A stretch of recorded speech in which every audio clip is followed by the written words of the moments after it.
The following is a presentation from the MJCast, the internet's premier podcast on all things Michael Jackson.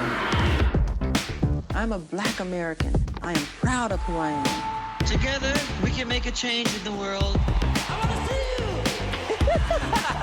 I like to take sounds and put them under the microscope. There's a driving bass, you become the bass. Let the music write itself. I don't sing it if I don't mean it. Welcome to the MJCast, your source of news, discussion, and interviews on the King of Pop. Hello and welcome to episode 165 of the MJCast. I'm your host for today, Elise Capron, signing in from Studio San Diego, and I'm so excited to talk to you about updates in the world of Michael Jackson and the Jackson family, and to discuss today a very special project in the MJ fan community. Today, I'm joined by the one and only founder of the show, my co-host, Jamon Bull. Jamon, how are you doing? I'm doing really well, thanks, Elise. I've actually doing something a little different today. I'm recording in a new environment. I've driven to my work office to record because it's Easter Sunday morning. There's still an Easter egg hunt going on at my house, and my two little girls I know are going to be still yelling and excited. So I've taken a break from that to come over and record, and we'll see how this new environment office sounds. Yeah, well, that's good. That's usually what I have to do is escape to a different location. So it's actually kind of nice, though, because then you just have the assured silence and, you can focus. So I definitely understand that. Very cool. Well, it's great to talk to you. And this is the first episode of this season 10 of the MJCast we're on together. So really excited about that. We are also joined today by a great team of both new friends and also longtime friends of the show who are all part of a project we'll be talking about a little bit later in the episode.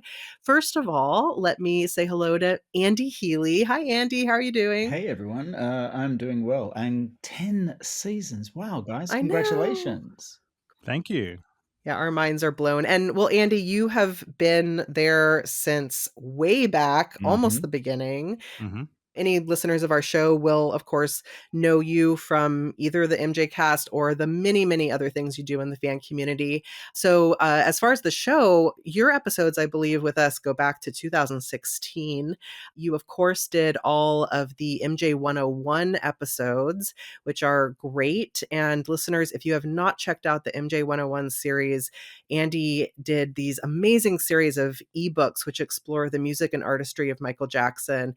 They're pretty cool. They're heavily illustrated, a lot of great insights. So definitely check those out. You can just Google those and you'll find them. And also, Andy, you've joined us in the past for the Thriller 3D Roundtable, which I was on with you, the Dangerous 25 special, Christian James Hands special, and a bunch of other regular episodes as well. So it's always such a pleasure, but it's been a while since we've had you on. So it's nice to have you back. Nice to be back. Thanks, guys. Yeah. And I do also want to mention, just in case you don't know Andy's work, he also writes quite a bit for Albumism. He has a bunch of pieces there about Prince, the Jacksons, Janet Jackson. And you're also a screenwriter, which is going to play into our later discussion. And you've worked on a lot of projects at this point, including Binge's hit TV series Strife. Congrats on all the success there. Yeah, it's been a lot of fun. It was an amazing project to be a part of. We're currently writing season 2. So it's all full steam on that one. So fun area to be in. Cool. And you are in Studio Westwood in LA, correct? That is correct. Yes. Yes. And then next joining us today is also a longtime friend of the show going way back, Casey Rain. Hello, Casey. Hello, glad to be back. I don't remember how many episodes you've done since the last time I was here. I feel like it's 100 or I don't know. It's been a while. Yeah, it has been a while. Now, you also actually go back pretty far in the history with the MJCast. I was just checking, and your first episode with us was also back in 2016. The show started in 2015, so pretty close to our origins. There we go. I'm an OG. Exactly. And you have, over the years with us just contributed so many amazing insights, particularly in terms of looking at both Michael Jackson and Prince. So you joined us for the MJ and Prince Roundtable series, which was a 2-part series, which is like epic. You got to listen to it if you haven't, guys. And also for the Tale of Two Estates, where we looked at the different estates, the MJ estate and the Prince estate, and compared them and looked at how they're handling certain legacies. So it was great to have you there. We might have to follow up that episode soon, because now it's a completely different Prince estate now. So oh gosh. Yeah. Well, and also, I mean, so much has happened. We're going to get into all that, but I want to hear some of those little, if you can give us the little highlights later in our later chat too. I want to hear about that, but you're totally right. We need to have a follow up on these things. It's really fascinating to think about the legacies of these iconic artists, like, kind of this far, like past their passings, and just how things are evolving and changing for sure. But in case you guys don't know Casey, I'm sure you do. Casey's all over the internet, but Casey is a musician, writer, and YouTuber. He is best known for his work with the band Swami, and then also his YouTube channel, The Violet Reality, which primarily covers the life and career of Prince and also touches on Michael Jackson and other artists as well. But The Violet Reality, you guys are you are well known in the Prince world and you get recognition. So you guys were the only YouTube channel to have been invited to cover events which were held by the Prince estate at Paisley Park. And I know you were at the Paisley Park celebration, actually on stage to discuss your journey. So that's pretty remarkable. Congratulations on all that. Yeah, I finally got to be on Prince's stage last year, so lifelong dream unlocked right there. But yeah, we've been running the channel for quite a while, since before Prince passed, and just as you guys know, constantly trying to work out what kind of formats resonate with audiences and trying lots of different things, and eventually you land on a few things that work and people really appreciate, and I just feel very blessed to be able to do that. So yeah. Absolutely. Well, Casey, I just so admire all of your just boundless energy and always being on top of everything. So you're just such a wonderful light. And actually, the last time, both Casey and Andy, the last time I saw both of you was over a year and a half ago at Brad Sundberg's In the Studio seminar. So it was great to see you both there. Yeah. Oh, that was a great 3 days. Yes. Super, super fun. And actually, Casey, I think that was the first time I had met you in person. So yeah, it was so much fun. Great. And again, you were just so sweet and warm, and it really made my day. So I hope you know that. Oh, thank you. And we did get a photo together. I still have it. We managed to get a photo together. It was such a fun day. At that In the Studio, I just, very quick side note, I was still I'm still kind of crazy from parenthood, but I'm kind of losing my mind all the time. But at that point, I think I was just 7 months into being a mom, and I was still pretty delirious. And so being able to come to In the Studio, I only got to go to one day because I just could only get away for one day, but it was so great in my insane, delirious mom brain to be there surrounded by all these people who are so wonderful and I love so much and I don't get to see often enough. That one day just made me feel so grounded and like myself again. And I really can't emphasize how special it was to me. So both of you guys were certainly a really important part of that. And I hope you know how much I appreciate it. Oh, that's super sweet. Now I'll stop being totally cheesy. What were you going to say? Sorry. No, I was just saying it's always a joy to actually see you and hang out with you. And you're always so insightful and so sweet and generous with your time with everybody who wants to kind of get a bit of at least time. So thank you for that. I love his little love fest we're having. It's great. No, thank you, Andy. That means a lot to me. And you're the best too. Just my times with you, I think back to the first time I met you In the Studio many years ago, and you've always been special, had a special place in my heart. So thank you so much. And then we have to introduce our new guest to the show. We're so excited about this. So Bobby Huntley is with us as well. First time on the show. Welcome to the MJCast. Bobby, how are you doing? I am awesome. Thank you for having me. A long-time listener, first-time talker. Great. Well, welcome. And you are dialing in from Atlanta, right? Correct. Atlanta, cool. Georgia. Great. Well, we're so excited to have you. And let me tell our listeners just a little bit about you. We'll get way more into detail on this partway through the show. But Bobby is a director, producer, writer, and editor who has been passionate about filmmaking since he was a little kid, and he's done a very, very wide range of projects. He specializes in striking visuals, provocative characters, effective music placement, and period pieces done within a wide range of budgets and resources. So that's going to give you a little hint of what we're going to be talking about later. He has a really great project, which he is working on with both Casey and Andy, and we'll get into all those details. But first, we're going to chat about a few of the major news items in the world of Michael Jackson, because man, a lot is happening. It is like a crazy whirlwind and really hard to keep up. We could probably spend 3 hours having an actual like full news catch-up episode, but we thought we'd hit at least on a few of the big points lately and hear some opinions about what's going on these days. So let me jump into the first topic. More 30th anniversary rehearsal footage has leaked. This particular clip is a really short little 30-second clip with the Jackson brothers and NSYNC, and is pretty interesting. So I know, Jamon, you are particularly interested, I think, about this era and this moment in MJ history. So do you want to start with this one? You're right. I am fascinated kind of by this era, probably because, this is the era that made me a fan. A lot of us on this panel were Michael Jackson fans long before 2001. But yeah, I became a fan when I saw the 30th anniversary special that was televised when Michael performed with his brothers in New York City at Madison Square Garden. I've always been fascinated by that show for a few different reasons, probably because, it was the first time Michael was performing with his brothers again on stage in many, many years. And also because of the mystery that surrounds the show, and I guess the broader narrative of some of the difficulties Michael was going through at the time when he was putting those shows together. It's just an important, interesting moment in his life. This particular footage is fascinating to me because there is a choreographer by the name of Brian Thomas who seems to have the rehearsals filmed in very professional quality. I don't know whether this footage is coming from, the night before or a few nights before or something like that, but it certainly looks like they're doing camera blocking and just testing out everything to make sure everything films correctly. This footage is interesting because Michael looks quite different to how he did when he did the actual show.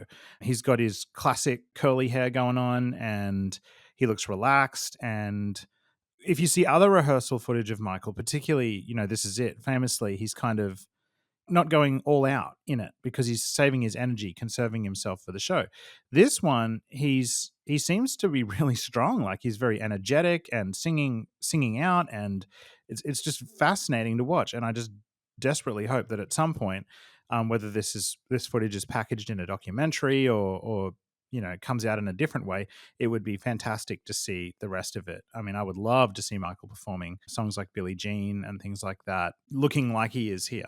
So very, very interesting to watch. Yeah, I would have to concur on your points there, Jamon. I think so. When I saw this clip and I was watching it with Kim Camellia, my partner on the Violet Reality and in real life, his first thing she said was, "He looks better here than he did in the show." And I was like, yeah. And you're right. The energy level was great. I ignore the fact that NSYNC are there on this clip. They don't exist to me. They don't do a lot in it anyway. I think Michael's wearing what he's wearing is the same as in that rehearsal clip where Britney's in it. Mm-hmm. You Yes. see like Britney with like a hat and jeans on. So it's like clearly, the same day or the same few hours maybe.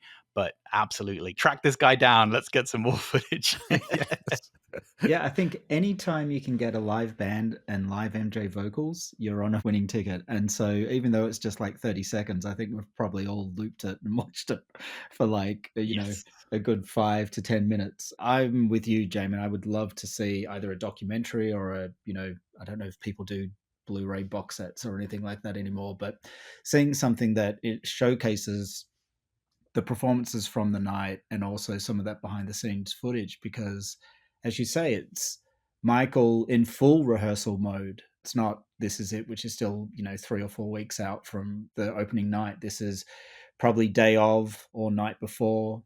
So you've got him just giving it all, and it's just captivating. And I think the more that we can see footage like that, the more you start to appreciate and understand the artistry and genius that he had every time he stepped out on the stage. Do we know who owns, like, obviously the rehearsal footage, I guess the guy who's filmed it, but who owns the rights to this entire show? Like, who broadcast it originally? I forget. I think it was CBS. Yeah, I think it was CBS. And I think it's or was a David Guest production, if memory serves me correct. Yeah, that rings a bell. And I don't know whether Optimum are part of it but yeah, I mean, I'm sure there are entities who would like to get it out there. And look, I would take that 30 seconds over the actual dirty pop performance from the MTV Awards with Michael and that's just where my head's at. As well as all of this clearly great rehearsal footage that exists, with all of the people that were involved in the show, there has to be so many fantastic stories that have just never been told. Like, this is prime material for some kind of project. Yeah. And you would also think Michael, being the kind of person who probably had like 5 of his own cameras roaming around backstage, getting people and fans commenting on stuff, I'm sure there's got to be, boundless vaults worth of footage that we haven't seen yet, and hopefully one day will. Yeah, there definitely is. I mean, our co-host Charlie Thompson has talked about sitting with Michael's videographer, Hamid Moslehi, and watching rehearsal footage of Michael and the brothers in a dance studio with a band set up, and Michael singing Stranger in Moscow with his brother Jermaine. Wow. So there must be some just incredible, incredible stuff that they were practicing and thinking about that didn't make it into the show. It would be a phenomenal documentary if it could happen, because the best kind of music documentaries to me are the ones that, like the We Are the World one, the ones that are sort of showcasing the difficulties behind the scene, the drama and how the thing came together against all odds and that kind of stuff. And 30th Anniversary certainly has all of those ingredients. I mean, I think we could probably agree that the performances that were broadcast were not Michael's best moments in his career, but if they could somehow sort of respectfully weave in the facts and the truth of what was going behind the scenes with him and his family, and like the interventions around his drug use and all of that kind of stuff, but then mixing it in with the rehearsal footage and then ultimately what came to be, I think it could be a captivating documentary. Absolutely. And like the historical significance of this event on its own, but then also when you consider like the date, right? Like this is right before September 11th in New York. Like, this is a moment in time that is memorialized in a million different ways. And just the fact that these things are happening like in the same few days is insane enough on its own, right? Like, there's so many ways they could approach making something around that. I think with the biopic coming, I think it will create an onslaught of all sorts of amazing content and different things that will come out. So hopefully the estate will be warm and open to, things like that, because that is just a brilliant way to just kind of put all the things that were going on in a capsule and present it to the world, like on Netflix and something like that. That would be brilliant for sure. I hope you're right, Bobby, that the estate will be. Here's hoping. We can be optimistic. Yeah, I mean, I agree with everything you guys are saying. Though the one little tiny thing, which is built into, I suppose, what you guys are saying, is from that 30-second clip, he's given us some robot, right? And just seeing the MJ we know to be Michael Jackson, just the guy who can't not dance, right? Yeah. And that's just it's wonderful to see. I just want to share a funny little anecdote, because this is like really like one of the first times like consciously being able to see him perform on television and everybody just running home to watch it. And I distinctly remember the moonwalk effect, what must have been for Motown 25. I remember all the kids at my school doing that step from You Rock My World where he's going down the steps, that little Mickey Mouse thing. Like, that was like a full moment. Like, everybody was going crazy from that move. So that was kind of cool for me to see after all he's been through for the past 10 years or so. At that point, to see everybody just going crazy over the few days surrounding the concerts. It felt good. It felt real good. Absolutely. Well, we will move on to our next point. So, a lot has been going on around the MJ biopic. We're getting constant stream of little leaks of at the scene photos, things like that. So, but there's also lots of projects percolating around this. And one interesting thing that has happened is Heal Los Angeles, which is Prince Jackson's charity organization, along with John Muto, has auctioned off a walk-on role for the biopic. This was quite interesting to watch as it was going on. This was a couple weeks ago.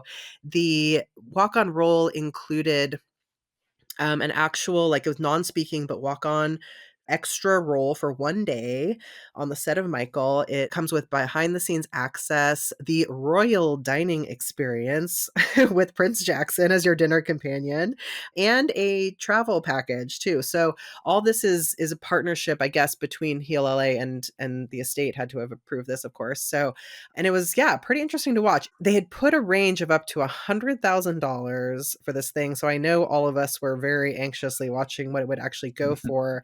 And it sort of hovered, I would say, around what, like $8,000 for several days. And then all of a sudden shot up at the very, very, very end. And I believe it ended up closing at $43,500 US. So, hey, whoever got that out there, I hope it's worth $43,500. Yeah.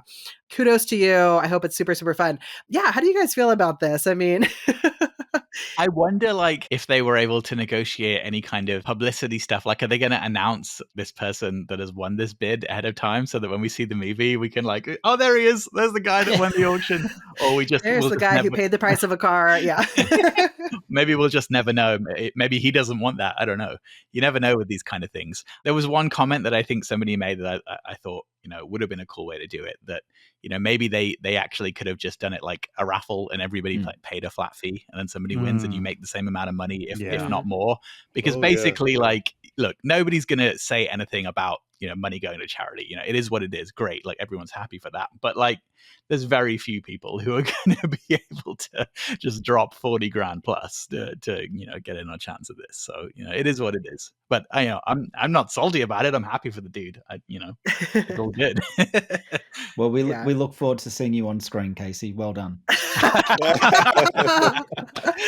Yeah. Yeah, I've been keeping it silent. Wearing a Prince t-shirt. Prince t-shirt. Oh my goodness.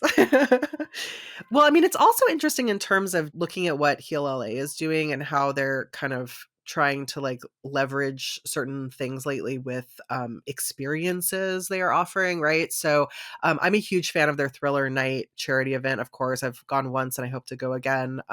But also they are doing more and more of events that are sort of along these lines a little bit, not quite to this grandeur, but for example, the King of Popcorn events, which are actually at Havenhurst, and you pay, a chunk of change, but you get to hang out at Havenhurst, and that's pretty special and kind of a once in a lifetime thing. So I'm curious to see what else they're going to be doing in the future and what plans they have. It's all for charity in the end. So I'm like, whatever is, good for charity, I feel okay about it. But where do your thoughts land on this? How do you guys feel about this and other projects they're doing? I like that they seem to have ongoing collaboration with I forget his real name, but Captain EO. What's his real name? Does anyone know? Oh, Nate. Nate. Yes, yeah. That's it. Because I went down to the mural that he did from where the Off the Wall cover was shot. I think it was the same trip where we all met up at Brad's seminar. I put it on my Instagram. I tagged him and we got into a little conversation, and he's just such a nice guy. Like, he's just a really, really cool guy and great at what he does. So I've loved seeing the stuff pop up from the charity events and seeing his artwork involved with it. And, I love it. It's great.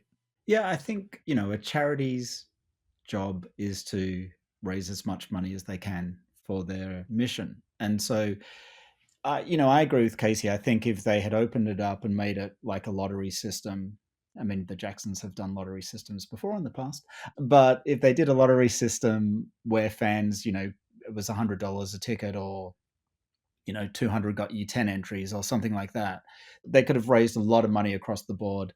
I don't know whether they would have reached the same 43 or 48, whatever $1,000 it was, but I'm sure that with that in mind, they would probably have something that they will make a little bit more accessible to fans as this production of the biopic goes on, hopefully, to whether that's, because I'm sure there's got to be, some casting calls being made for big crowds to turn up for live concert shoots and things like that. So maybe if Hill LA does something in line with that allows for fans to get access to while supporting the charity, I think everyone would be behind it. As Casey said, kudos to whoever paid the money. It went to a great cause, and they'll get a once in a lifetime moment that will be immortalized on film. So yeah, all power to them. Yeah, I'm definitely interested to see how they're going to roll everything else out through the course of the shoot. So, I saw the tail end of the discourse on on Twitter. So yeah, I'm definitely intrigued to see how this will play out as they go on. So, kudos to them. I mean, it is good that they're doing things like this. As I was watching the social media reaction to it, there definitely was a lot of fans who were kind of put off by this, I think. There were excited folks, but there were some people who just many people who clearly knew they wouldn't be able to afford a shot at this. So I think it kind of put a little bit of a bad taste in a lot of folks' mouths. But I think, Casey, the way you just described it, how it could have happened, you just nailed it for me. I couldn't figure out in my head, how could they have made this actually better? But you just nailed it. So I think that's definitely the angle they probably should have taken. It would just be great to see things moving forward, like opportunities for fans that, that don't have 40,000 plus lying around to do things like that, to still, enjoy the experience as the film gets created. So yeah, I totally agree. And I will say, actually, I'm sure most of you guys know this, but John Muto, who really does run the organization, is a super nice, very accessible guy. So I actually think he is. No, I mean, I don't know how much power he has over this kind of a auction, but I know he wants to keep evolving their group and really make it, appeal to people. So I also think he's very open to hearing this kind of feedback and adjusting things in the future. And I know there was a while too where everybody thought it was just going to stop at like $8,000, and that felt kind of embarrassing. So for a hot second, I was like, maybe I could make that work. With an MJCast t-shirt on. Yeah. Exactly. Well, on that same note, speaking of things related to the biopic, there have been, of course, more updates coming out on a pretty regular basis. So we're hearing a lot more about casting of the film. For example, Miles Teller is playing John Branca. He really chose somebody that looked quite buff, didn't he, to play Yeah. We could talk about that for right an hour in itself, but but there have been more updates as well. So we have heard the whole list of people who will be playing the Jacksons, Jackson 5, and also Laura Harrier will be playing Suzanne de Passe. So let me know what you think about the cast so far. I feel so out of touch with actors these days that I don't have too many opinions on some of these people right now, but I'm sure you do. So for me, everybody that I've seen that has been cast that I'm familiar with their work, I've just thought that's perfect, right? Like Kat Graham as Diana Ross, perfect. Coleman Domingo as Joe. Like I saw Coleman Domingo in what was that movie? Ma Rainey's Black Bottom, which was an incredible movie, and that wasn't a massive cast. It was like 5 people in a rehearsal room for the majority of the movie, and absolutely just incredible talent. And also I loved his reaction. Was it the Oscars when was it Jimmy Kimmel tried to make some terrible joke about Michael, and he just like turned his head and was just like, nah, not having it. I think he was nominated for something, wasn't he? At the he was Academy for Awards. Rustin, yeah. Right, yeah. Who else do I know in the cast? Trying to think. So many, but yeah, as I was saying, like as those sort of bits of news have sort of been drip feeding out, when I have been familiar, the cast members, I've just thought they're doing a fantastic job with this. From like a filmmaker's perspective, I've learned very early on to let people, as we like to say, cook. So there was a couple of things that kind of was like, huh, really? Okay, but I know like with you know hair, makeup, all these different things coming into play could make a world of difference. So I've just, been telling everybody just like, just wait it out and see what happens, because, with all those things coming into play as well as their acting chops, could definitely make all the difference for sure. So I'm just paying attention and waiting to find out who's going to play Reby. That's what I want to know. Who's going to play Reby? That's important to me. Bobby, I'm curious. Seeing as we have you here, a professional filmmaker yourself, I'm very curious to hear what you think would work really well in terms of how the script plays out. Like, we've talked a lot on the show in past episodes about the portion of Michael's life it's sort of allegedly focusing on, whether or not they're going to touch on some of the more, I guess, topical aspects like the allegations and things like that. If you were to make a Michael biopic covering his life, how would you make it? What do you think would work really well? Well, first of all, this will be a huge magnum opus situation, like 3.5 hours. Like, I cannot see this happening in 90 minutes to 2 hours, period. So don't be afraid of the time link there, because his life does warrant that kind of respect and paying attention to all the nuances, smaller moments, every block that builds to who he is and what he's becoming and come through. We have to be really meticulous with that and not try to rush it.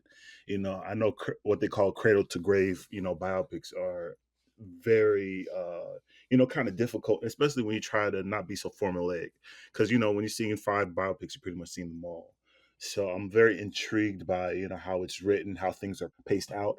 And if there's going to be a bit of, well, this aspect was covered and, let's say the Jackson's American Dream, we don't have to go too deep in this part or that part. So I'm wondering if they're doing that to kind of save some space and give some breathing room. But, just overall, just make sure that the timing and the pacing and just offer something different from, what we've seen in other, movies. If we could just delve into, more behind the scenes things.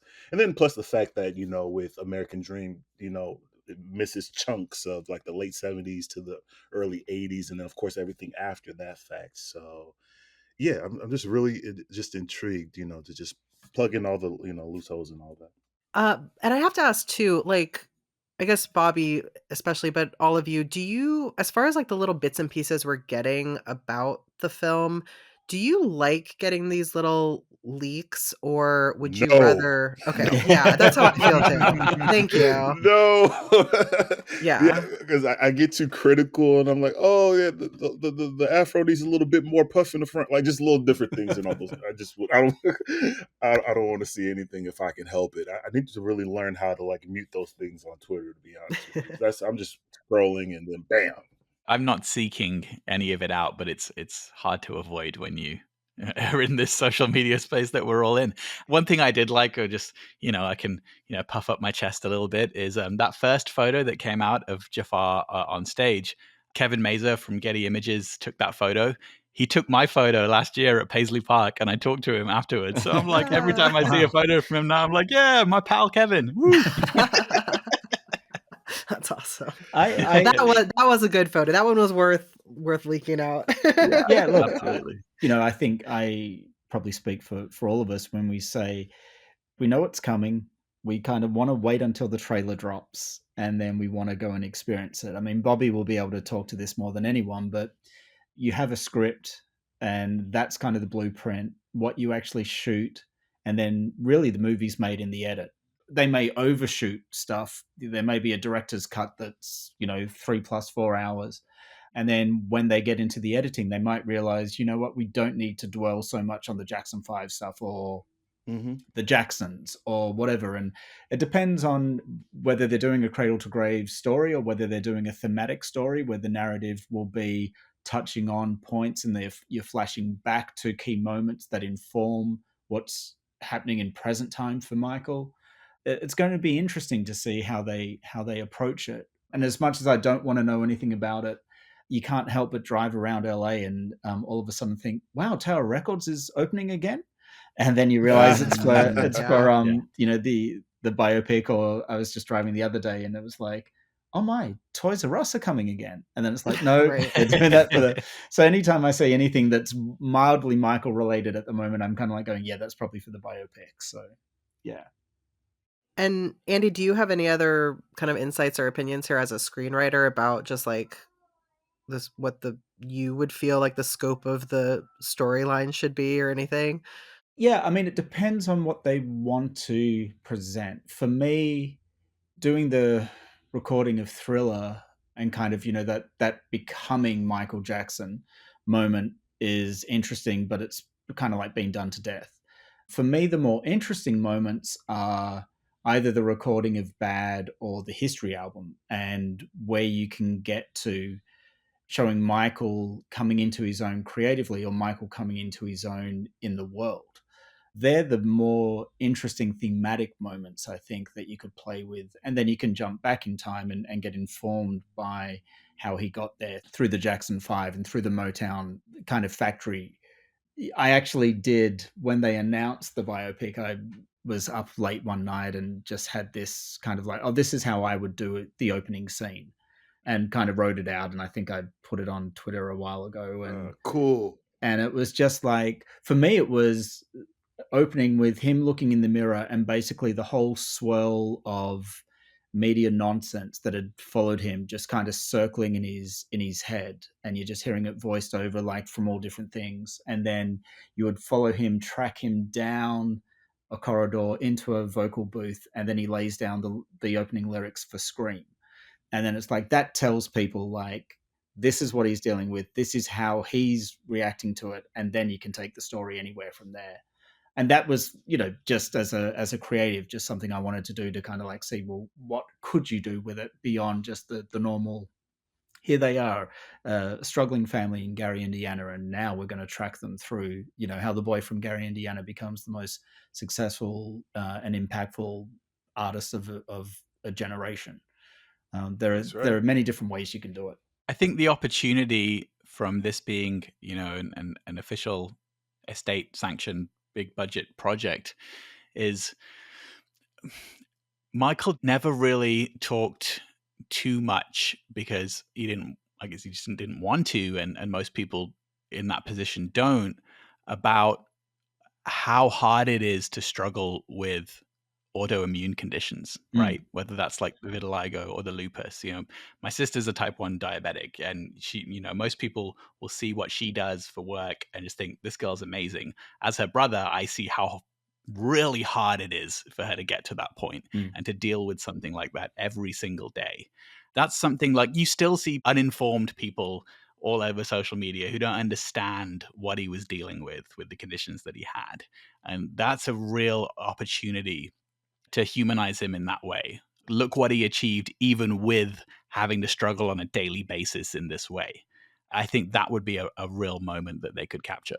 Yeah, and I think getting into, as you're kind of like alluding to, Casey, that the person behind the personality, as Michael once said, to kind of get people into his world where, he couldn't just stroll the streets. He couldn't live a normal life because we, as the general public, wouldn't allow that, because anytime he got anywhere, we wanted photos, we wanted, autographs, we wanted to hound him, we wanted to just bask in a moment with him. And so that's got to be challenging for anyone at any point in their life when they get success. But when you think that that's the sort of experience you've had from your childhood, and your base memories are formed by people screaming your name and reacting to you only when you're performing, or only when you're giving them what they want. And also the struggle for him being the primary breadwinner for a family when you're 9 years old. Thank you. Thank you. That doesn't get brought up enough. Yeah. How does that affect you when you're that age? And how does it affect you when you're going forward, and when you think you've given everything you can to the world, or to your family, or to the people around you, and there's still a desire for people to want more and more, and a family that kept growing as well. Yeah. It's got to be weird, because you want to be in this position if you're someone in that family that's so successful. Of course you're going to want to support your siblings, your parents, whoever it might be. But then when they're going off and getting married and having children, and then you're still wondering, is this still like all on me? Is this still my responsibility now this family is tripled in size? Like, that's a crazy thing to deal with. Yeah, and I especially want to see the whole, I know Mike's talked about it a couple times, but I think the public consciousness wasn't really there to pick up on it. But like, especially now, as we're a lot more like, I guess the more average Joe is a little bit more industry savvy or entertainment savvy, of just like what it feels like to be seen as an adorable, cute child and go through adolescence, and like people literally like just disregarding you or like not seeing you as an awkward teenager or like tossing you aside. What does that do to the human psyche? Like that's the scene I'm waiting for. Yeah, so I can't wait. I can't wait. Cool. Well, it's exciting. I'm just reserving all my judgment until it's actually here. So, but I love everything you guys are saying, and we'll see. I can't wait for there to be a real trailer too. But thank you for that insights. It's really helpful actually to hear it from people who like really think about storytelling in this way. So thank you guys. Oh yeah. Okay, well, let's move on actually to another version of Michael Jackson's life story with MJ the Musical. This will be our last news item, and then we'll get into our main discussion. So there was a big premiere for MJ the Musical in London very recently, just a couple days ago. And this was like a full-on official premiere press night at Prince Edward Theater. Everybody who is anybody in the MJ world was there. Michael Jackson's children, Paris, Prince, and BG were all there. John Branca was there with his new girlfriend, I believe, Karen Langford. Lots of people. Miles Frost was there. A bunch of the actual creative creators of the show. Lynn Nottage was there. And lots of celebrities, including, as I was reading, some people who have said not so nice things about Michael Jackson too. So that's something we can talk about, all these people showing up. Tom Mesereau was there, and our very own Charlie Thompson was there too. So it was quite the evening. And Casey, you were not able to go. Is that right? Yeah, I mean, I'm ridiculously slammed at work and things right now, but also, I saw it in Broadway last year. I made a special trip to New York to go and see it as soon as I could. So if I hadn't done that, then probably I would have, cleared my whole calendar when this was happening and made sure I was there. But it is what it is. It's the same great show. I'm really happy to see that the reviews that are actually focused on the show have all been uniformly positive from what I've seen. Of course, we have our typical tabloid people making their uninformed comments. I kind of wish as fans we would just stop giving that as much oxygen as we do. I would much rather see proper reviews of people that have seen the show in London and press people rather than the same stupid idiots that pop up saying, oh, why doesn't it cover this? And that's like, you know what I'm talking about. But it is what it is. I think everybody who's going to see this show, regardless of where they see it, is going to love it and realize how great this show is. So very happy to see it's doing what it's doing here, just as it did everywhere else it's played. Yeah, it's pretty amazing that it's had this very long run in New York at this point and then gets this level of fanfare for the, London version of the show, while simultaneously there is a US touring show going on as well. So, man, they're like the whole world is covered with MJ the Musical right now, which, hey, as far as Michael Jackson's legacy goes, I would say, well, just maybe there's a few negative things in there related to this show, but overall, I would consider it a positive. But let's talk a little bit about the show, because I think everyone here, except Jamon, yet in Australia, it will get to you eventually, Jamon. And I can't wait. Is it next year, right? It's going to be 2025. I think it's coming. Yeah, next year. Yeah. And I really want to go on whatever opening night there is or whatever. It's so rare that we get things like that here in Australia that I want to make a special trip to see it when it opens. It's going to be awesome. Yeah. Yeah, you got to do it. But what I think is interesting, and the reason this is worth a few minutes, I think, of our time, is that everyone else in this group has seen the show in kind of different moments of its existence. So I finally got to see the show. Finally. I didn't get to go see it in New York, but I saw the touring version just a couple weeks ago, and I went to see it twice, and definitely want to chime in about my experience. But Andy and Casey, you guys, of course, have seen it at different times. And then Bobby, I just have to highlight for a moment, because you were one of the very first people to see it and report on it. Can you let us know about this? Because I did not remember this until we were chatting right before recording. And I was like, oh my God, that was Bobby. Wow. So please tell us this little story real quick. Yeah, so it was a really kind of cool full circle moment for me as well, because another one of, our friends and a co-producer of this project, his name is Jay. And me and Jay have been fighting each other on the MJ boards, in the early days of the internet. And, we were just kids. Somehow or another, we became really good friends as we were getting older. We managed to actually come together and meet each other. He flew from Seattle, I flew from Atlanta, and we met each other for the first time, got a hotel, and, just really had a chance to live out all of our cool Michael Jackson moments and things like that. So that was a great bonding moment. So shout out to Jay. I actually cheated. I was able to go to the dress rehearsal the night before. So that was kind of cool. It was really kind of nervous because it was a little nerve wracking because, especially on both nights, it was like really just starting. We didn't know if somebody was going to act a fool in the audience, if they were going to be yelling things and all that. So it was kind of tense and on guard. It was a really cool show. Of course, we did a video where we expressed our notes and our concerns. I'm happy to see that it is successful and it's continuing to go on throughout the world. So shout out to the MJ the Musical cast, crew, and producers. Yeah, and whenever you do get to see the current iteration of it, I will be really, really curious to hear your thoughts and how you feel it's evolved since then. Oh, for sure. I hope they took my notes. I know. You had some notes. You did. And Bobby, I just got to jump in here and say this. My brain has just literally exploded. My text message chat with Elise is going crazy here. I just now realized who you are. Like I knew you. I know of you as the guy making the Prince and MJ project. But when MJ the Musical first came out, you and your friend Jay, you guys were the first YouTube video or first thoughts that I ever saw on the musical. So we used your thoughts at that time to kind of frame up our discussion of MJ the Musical on the MJCast. So I don't know if you listened to that episode, but if you go back to the one, oh yeah, I was shocked. Jay, he was like, Bobby. I was like, what are you talking about? And then the fact that Taj was on the episode with you guys, my mind was blown the entire time. Because how do you just put it out there? You don't really know. I'm not that big in the fan community, so I don't really think it was going to pick up steam. But the fact that you guys talked about it on this show, my mind was just blown. I was like, wow. My mind is blown. Okay, that's a really cool connection. How small is the Michael Jackson world? That's nuts. I think, yeah, what's interesting to me, I mean, I haven't seen the show, but I'd love to hear from all of you about this topic.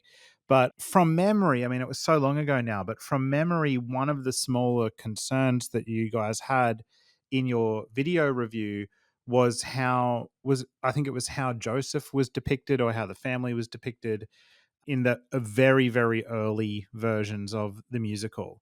And then I've since heard from people that have seen it much later that they've kind of tweaked or tempered that aspect of it down.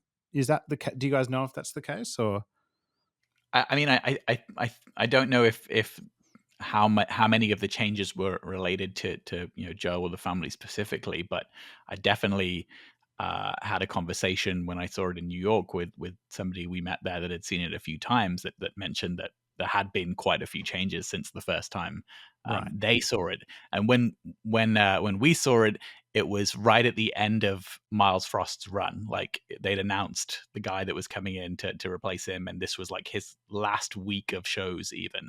So it had already been running for quite a bit of time since then. But obviously, having not seen it right at the beginning, I don't really have much context other than people saying that quite a few changes have been made since it first came out. Yeah, Joe is still definitely the villain in a lot of ways, for sure. But I do feel like they tried to balance it out a little bit. Like that, you get a sense that there's still family love, and it's about them trying to have good lives and everything. From an actor's perspective, that's why I loved what Coleman Domingo said about just trying to find the nuances, a more human aspect. Everybody has all sides to them and all those things. So, I understand what play. There's a lot of things going on, moving in and out. All I ask for is just nuance in the performance. And what's interesting, I think, from an audience point of view, I saw the Broadway production in 22, and then saw the touring when it hit LA at the Pantages. I saw 2 shows, and it was interesting seeing it from different seats in the theater, and potentially seeing it like 3 times now. Little things that you do pick up. The first time I saw it, I think I was like second row or something. I was getting more overwhelmed by the reaction of an audience to each time a song started. It felt like you were at a Michael Jackson concert because the audience couldn't contain themselves. Yes. And I love that. And I was, had some criticism about the story or the production and things like that. Then when I saw it a year or so later, more than that probably, at the Pantages just recently, and I was down on the orchestra on the floor, and I kind of got a different perspective. Actually seeing it up in the balcony seats, I think, are the best seats to get, because you get to see the full production, you get to see everything that's going on. And seeing it a couple of times, I was just picking up on little nuances with characters, and even the way that, what they choose to have as the final song of the main narrative. The characters who are speaking specific lines inform their point of view on Michael and his journey, and I missed that the first two times. Now I may have just been really dumb, but that didn't come across until I saw it that third time. And there's just little moments like that, and I think that's the richness of when you're a creative. What you try to imbue in a show is that, whether it's a song, or whether it's a movie or a live production, you're always trying to create these little moments that when people can come back to and rewatch, that they're discovering something new, or when they re-listen to something, they're discovering something new, because that's when art becomes its most rewarding. And I think that's something that the musical does really well. You can pick up little things every now and then when you rewatch, if you have the opportunity to do so. For sure. Yeah, I agree with you there. And there are not a lot of shows. I mean, I feel like most like Broadway shows I go to and I'm like, okay, one or two viewings, like that's enough. I don't need to see this for 10 years. But this one, I feel I saw it twice, and I feel like I need to see it about like 4 or 5 more times to actually absorb everything, which is a tribute to, as conflicted as our feelings are about her, to Lynn Nottage, I have to say, is an amazing playwright. I've seen some other of her plays as well. Again, a real conflicted feelings about her, since she has never publicly said that she supports MJ's innocence, as we all know. But her crafting of complexities in the story, combined with the just beautiful creative approach in the show and the incredible performances and visuals, just makes for, there's a lot to explore in this show. And it surprised me, I think, in that way. I wasn't, for as many reviews as I had heard and everything, I was not expecting, I guess, so much. Even though I love Michael Jackson, there's lots to explore in his life, I just still, in the Broadway show, I had not expected quite so many layers to kind of, peel back there, I suppose. And I do have a couple other thoughts on the show that I'm just dying to say, if I can say. Yes, please. I've been dying to hear them. Let's go. Yeah, I was giving my 2-minute spiel. Yeah, so I mean, I waited a long time to see this. Obviously, everybody else in the world, every other fan has posted their thoughts, but yeah, I will say I was really pleasantly surprised in terms of, like I said, just how just fascinating and how much there is to really unpack in the play. And especially like doing the dual roles with actors playing two different people and then weaving in between the two roles was pretty spectacular. Also, like I said, the visuals in the show, some of the scene changes are just, they like blow your mind. And the music was great. I also, Andy, I did, for one of my shows, I like splurged and got really, really good seats. And then for the other show, I was in the balcony. And in some ways, I kind of agree with you that I kind of actually, to my great surprise, liked the balcony seats a little bit better, just because I felt like I could absorb it all and think about the show a little more clearly as it was happening. Whereas sitting close up, I was so overwhelmed with everything going on. What was interesting about the San Diego shows is that, at least the shows I went to, there was actually not a lot of fan like screaming going on, which I liked because I was just able to focus on the show itself. There was no like distraction from that. But that said, even though it did not seem like there were a ton of like hardcore fans in the audience, I actually loved that it seemed to be a lot of just casual people who were still coming to this sold out show. And then, I mean, I'm sure Pantages is huge, but also in San Diego, the Civic Theater is enormous and it was sold out. And that show, the second the second it ended, it was a standing ovation. I have never seen a standing ovation happen that fast. And these are people who, like I said, my impression is that most of them were not like, hardcore fans. So that was exciting to see. I think that, what troubles me a little bit, again, beyond our concerns with people like Lynn Nottage, is I still don't quite understand why they decided to use major plot points like mortgaging Neverland in the story, because I'm thinking all these people are going to go away from this production thinking that Michael Jackson mortgaged Neverland, which as far as I understand is not correct. And that doesn't even get into the fact that, they lean into certain things that as fans we know are troubling. And then most importantly, the fact that this whole story is taking place, of course, on the cusp of his life being destroyed by the allegations, which is kind of the subtly dropped in, but still sort of unspoken thread going through the whole piece. And I have to say, all my friends I went with who are all casual fans came away feeling very positive about it and loving the production and wanting to know more about Michael. But for me, which was great to hear all of them, every single one. I went with, I went multiple times and I went with multiple people each time. So all of them just had only positive things to say.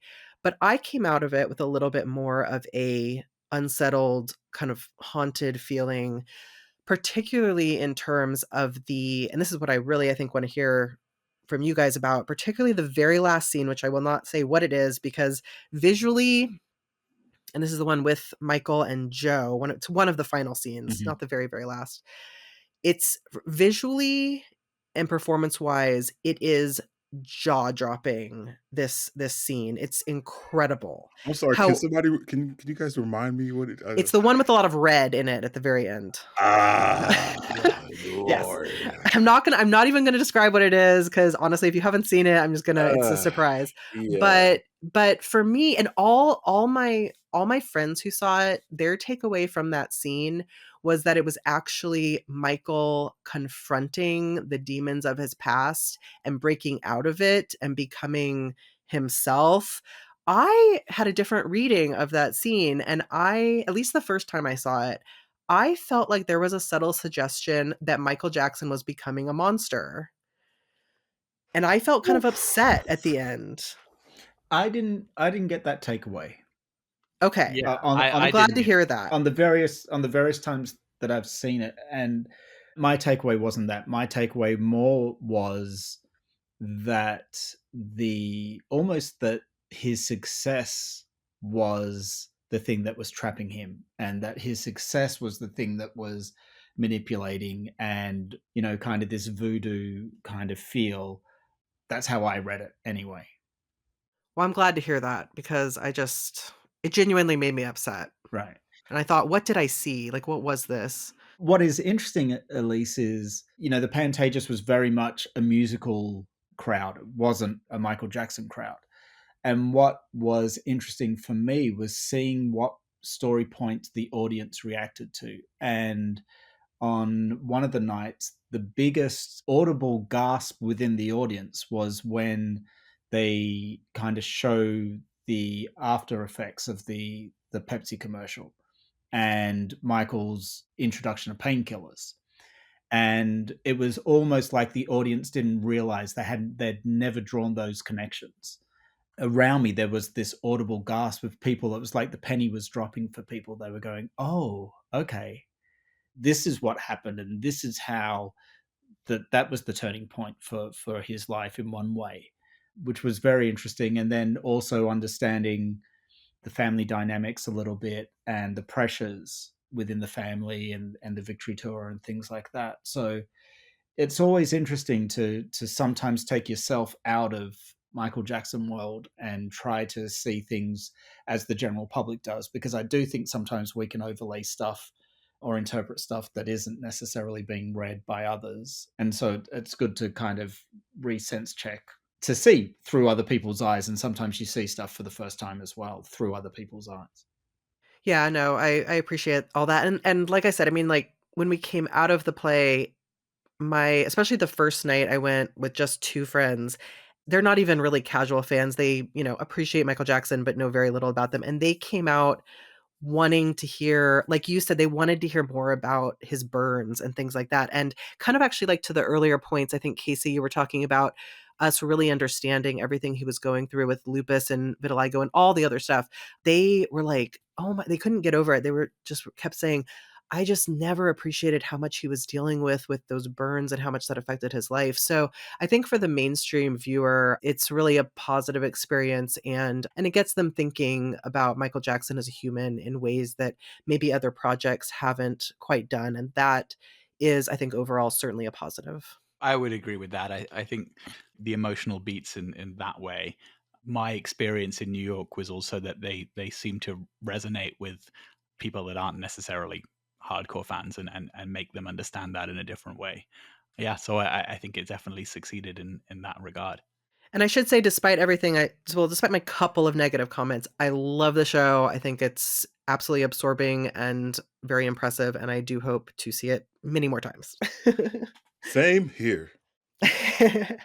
Any other comments there? Jamon, I'm like dying to know if anyone, if you agree with me, or if anyone else in the world agrees with my controversial opinion. Well, I've actually not seen anything. Like, the whole thing is on YouTube, right? So I have been very good. I have not watched the YouTube clip at all. And I know I could, but I'm kind of feeling like, what are the odds of there being another Michael Jackson musical on this scale in my lifetime? Probably not really. So I've actually been really good, and I haven't watched it, and I'm waiting till I see it in Sydney.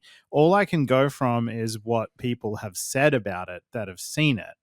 Look, I mean, I haven't seen it, so I can't really comment, but I mean, what you're saying, Elise, wouldn't surprise me. I mean, I don't want to say that's not a valid read, because we got to remember that the musical was created in the wake of Leaving Neverland, and Lynn Nottage famously has made statements publicly that would point to Michael's guilt in her mind, which is really sad. And so it wouldn't surprise me if there was like a hint of Michael having a darker personality in there for the purpose of maybe placating journalists or something like that. I mean, again, I haven't seen it, so I can't comment, but it wouldn't surprise me if the show included some reference to that for the purpose of staving off critics. Because at the time, that was the big worry, is that nobody would accept this show because of Leaving Neverland. Yeah, it had to do it. And I will, I have to give Lynn Nottage credit for doing it fairly brilliantly, the way she kind of weaves the darker, subtle stuff in without quite saying anything, and kind of leaning more into the drug addiction than anything else potentially more ominous that they'd have to address. The way it's handled is smart, and it kind of feeds into the controversy while also not really addressing it. From the standpoint of getting people to talk about it, it's a smart move, I suppose. What you said earlier has kind of made me reconsider what I said on our last episode. When on our last episode, we were talking about the potential success of the biopic and how I was adamant that it would need to address the allegations, otherwise the general public will potentially reject it, because that's such a big part of Michael's story, and it wouldn't be truthful unless those things were addressed, and Michael was eventually vindicated.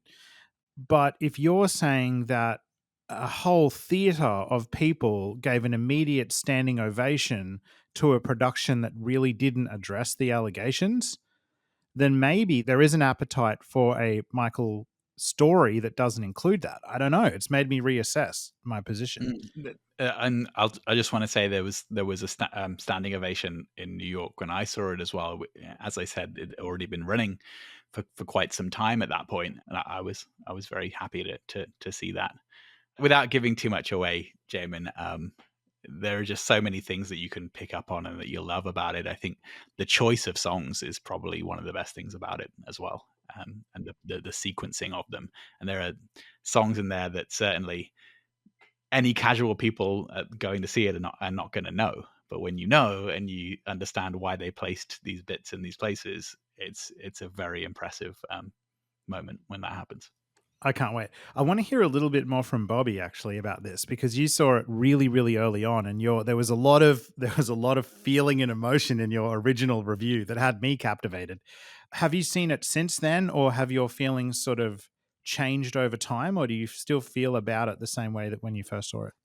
No, I haven't seen it since then. I've kept trying. I just, work and everything. It hasn't been able to happen for me. But I really hope to see it really soon because I did have a lot of strong feelings about it. But it was just really awesome to see. Like, it was a great feeling in the theater, like, of course, standing ovations and all of that. So it was just more so the creative in me.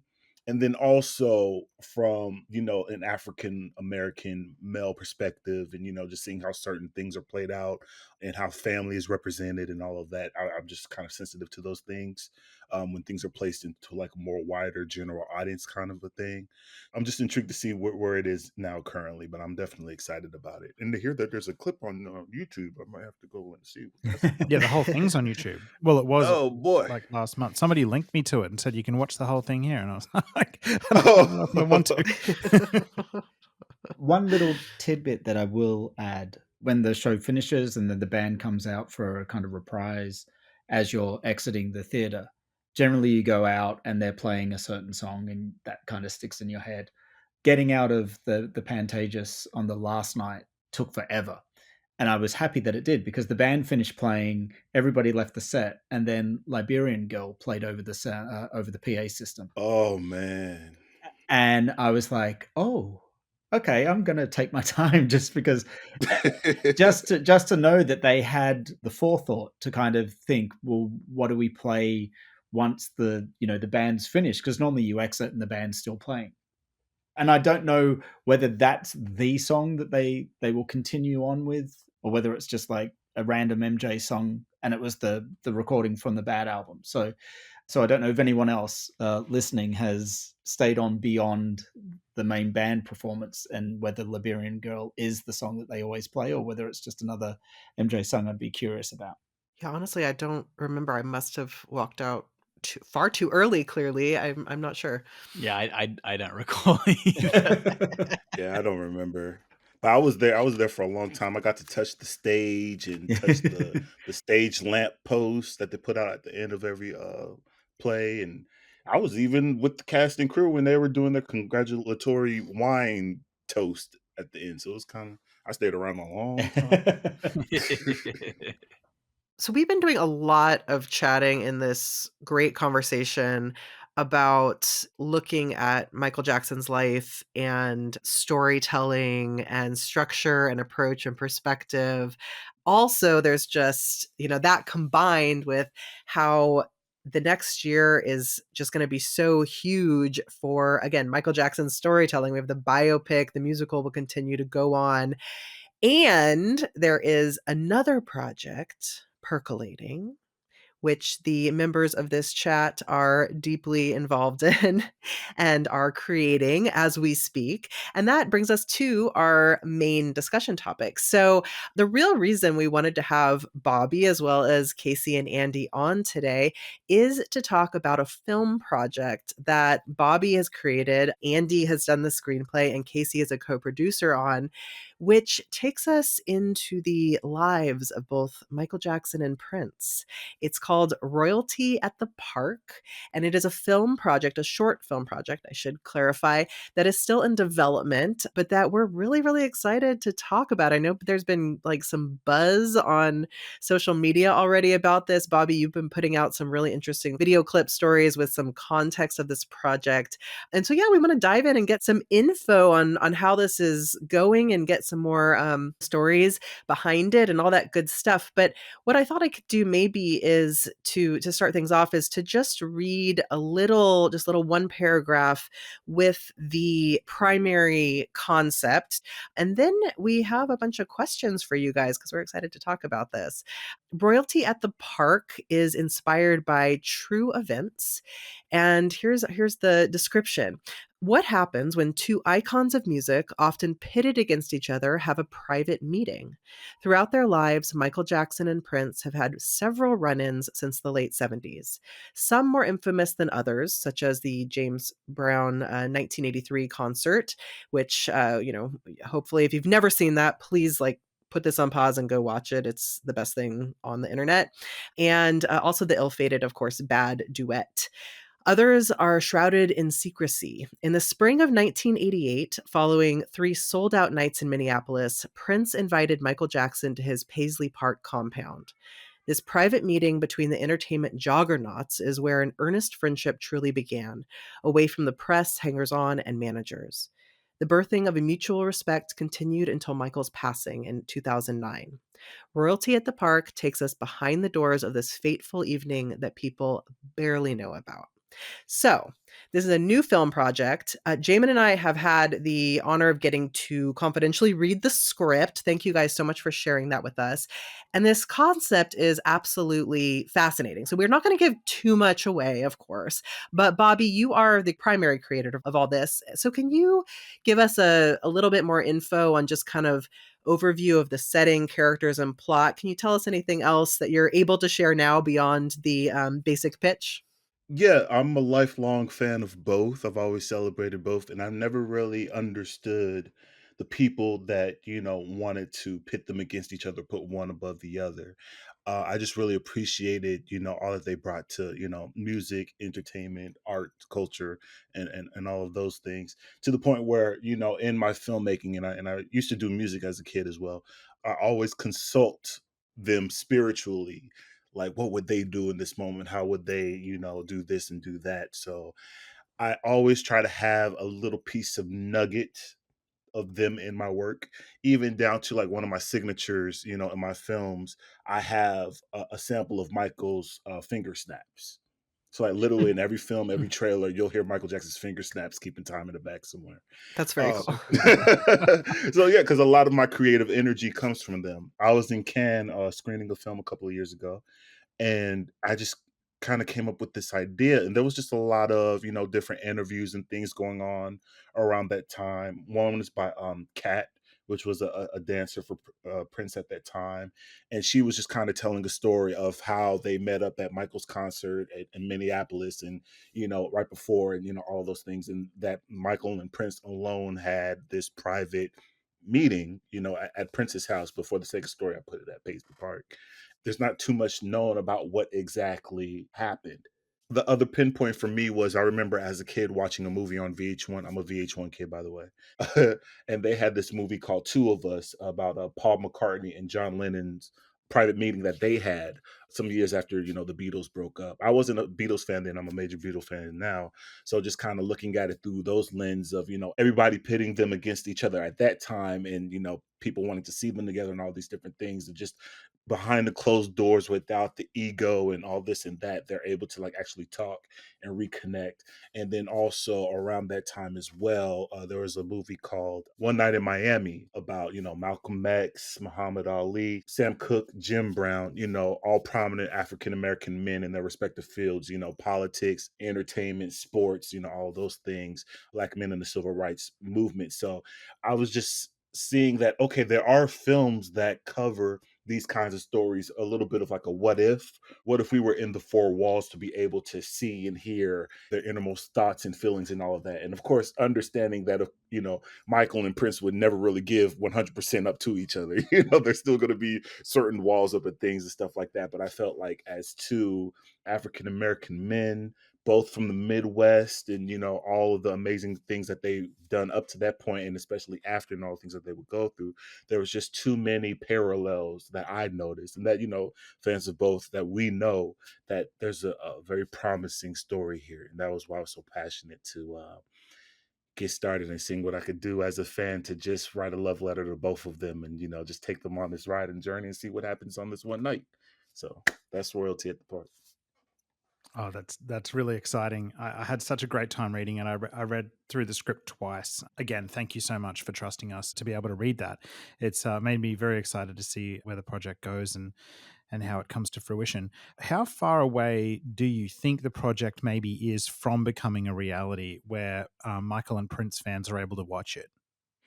Got you. So that's why I was so happy to bring Andy and Casey onto this project, as well as Jay. I really wanted to make sure that with the writing of the script and developing, that everything was kind of fact checked and that there was truth into everything that we wrote and no speculations and all of that. And this whole process has been a 2-year journey. We've gotten as far as, hiring a casting director, a very prominent casting director that is, casted for a lot of other films, and then other producers attached as well. We had a nationwide casting call. And what was so interesting and cool that nobody knew who they were reading for.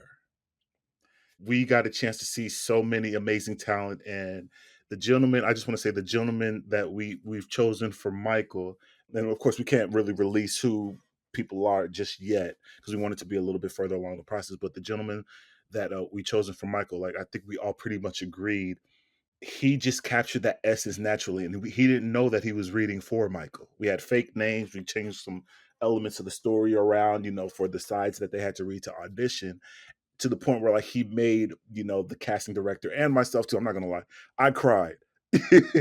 He just had the perfect pathos and, just the way that he approached things and so many layers to him. I'm just so happy that we agreed. We were like, we don't want impersonators. We want actors. And I even took it a step further, like, okay, don't try to get Michael Jackson. Let's try to get the next Wiley Draper. You know what I'm saying? So just somebody that could just take us there and we believe him and we're there with them through that journey. Within the past 2 years, casting calls, getting things together. We were fully funded at one point, but unfortunately those funds became unavailable. So behind the scenes, it's just been a lot of private meetings because to me, in my mind, I really wanted us to be fully funded, fully in production. We would have 4 production days. Really, it would be like the 2-week because we would have to fly the actors in. The Prince actor, he's amazing as well. He would be flying in from LA. The Michael actor, he's flying in from Chicago. So I was going to put them through an intense 2-week boot camp, if you will. Hair and makeup test, wardrobe test. You have prosthetics, all of these things. So for a 4-day shoot, and really I wanted to just come out of left field, with the trailer and get the fans excited, and just really, really just jump immediately into this world. Like, oh, wow, how can we see it? This is great. Because I didn't want to, just like, oh, hey, I got this idea and there would be just a negative reception. Or, no, why would we want to see that? Nobody would want to see that. So, we were really hoping to just already been able to be in production. But as of now, we're back. As of now, we're at the space where we're just trying to obtain the funding to continue to pick up and, do the things that we set out to do over a year and a half ago. Well, I think that's really awesome, just finding the right people to play these iconic roles. Like we've seen how much controversy and challenges there is around, casting for the biopic. So, these are not easy people to find actors to portray, and we've seen some disasters in the past. So Oh, the for fact that sure. so the fact that you feel like you've really found like the right people is great, and that's like a huge, huge step. Bobby, we'd like to hear a little bit more about you. We haven't talked too much about your bio yet. So you are a successful indie director, and you created, as I understand, the viral New Edition trailer, which became the impetus for the Lifetime series, as noted by Questlove, the one and only Questlove. So can you tell us a little bit more about what other projects you have worked on? Wow, you've done your homework. Wow.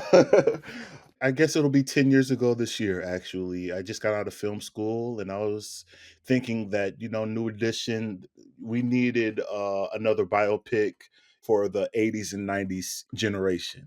So I just went out there, I got a whole team of creatives together, and we did a casting call and same formula, exact same formula to the T, where the kids, they didn't know New Edition. Actually, they didn't know who that they were auditioning for, Bobby Brown and Ralph Tresvant and the like. So it was another intense rehearsal boot camp where we were learning dance steps and all of that.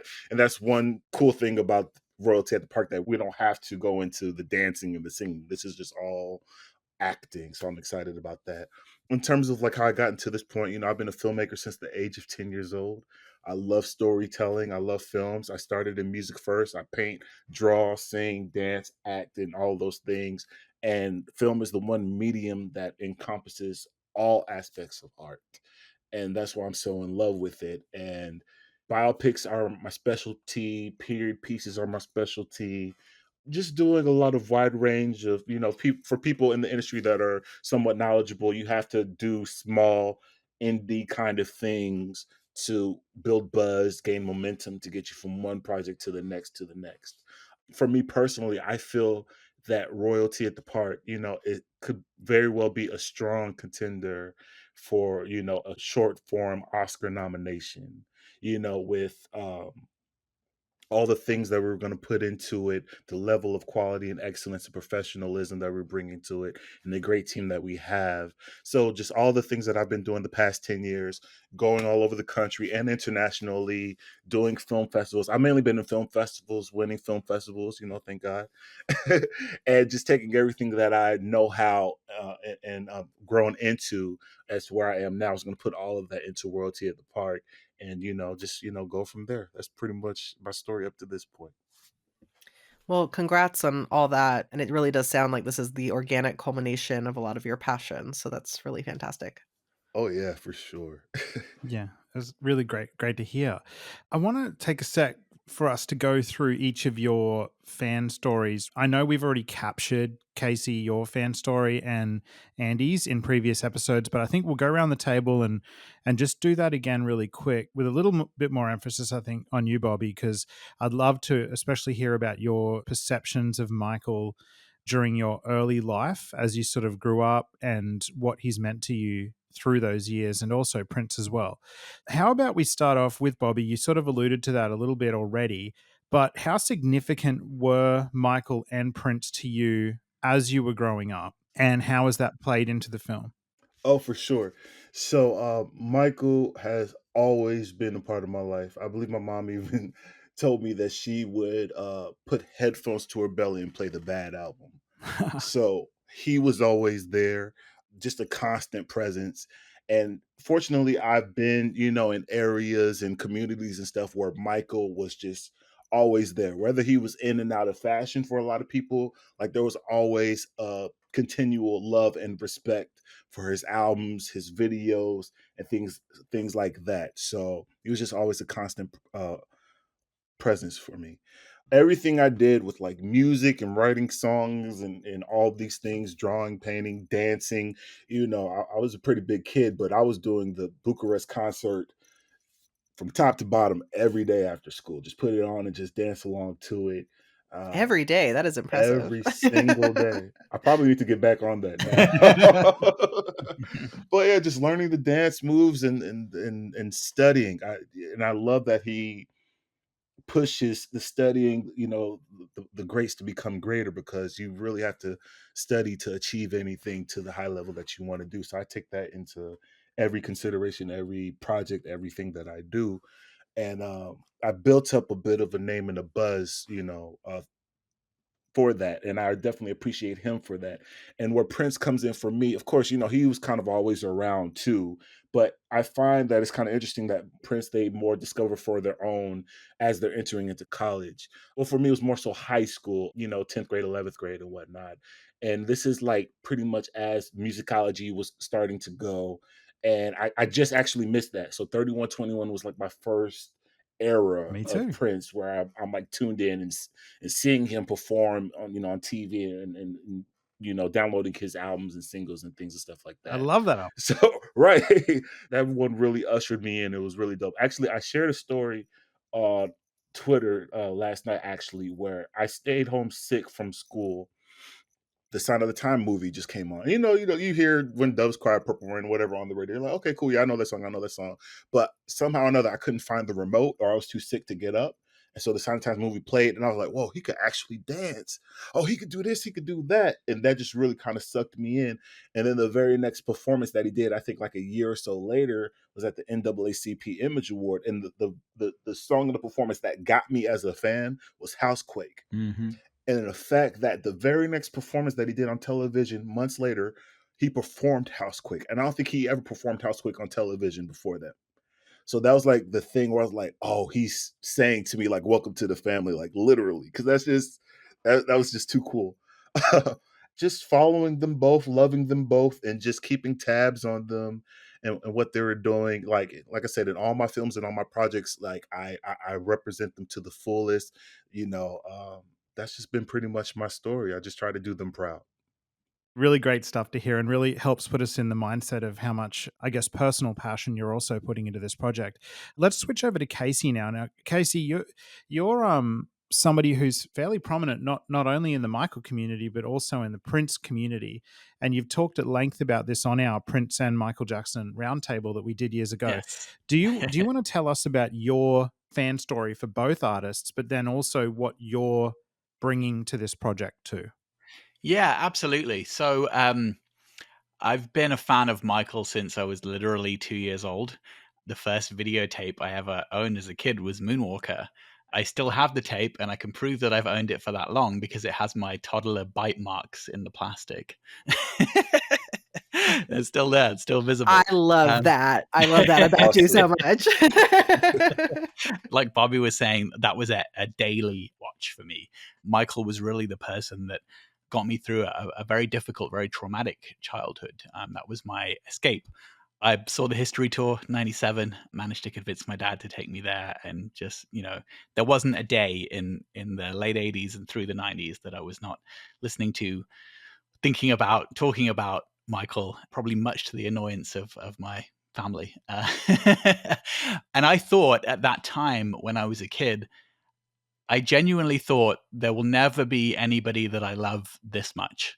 When I discovered Prince, like really got into Prince and was a little bit older, maybe 11 or 12, that's when I realized that wasn't true, because I very quickly grew to love Prince just as much as I love Michael.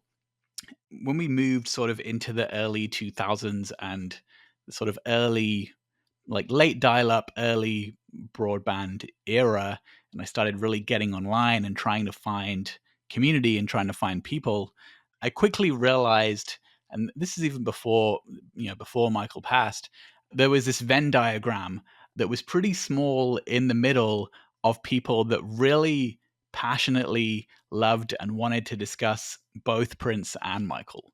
So there were these big groups that you could find on either side, and then you would have people that loved Michael and kind of dug Prince, or loved Prince and kind of dug Michael, but the people that really passionately loved them both was a pretty small middle of that diagram.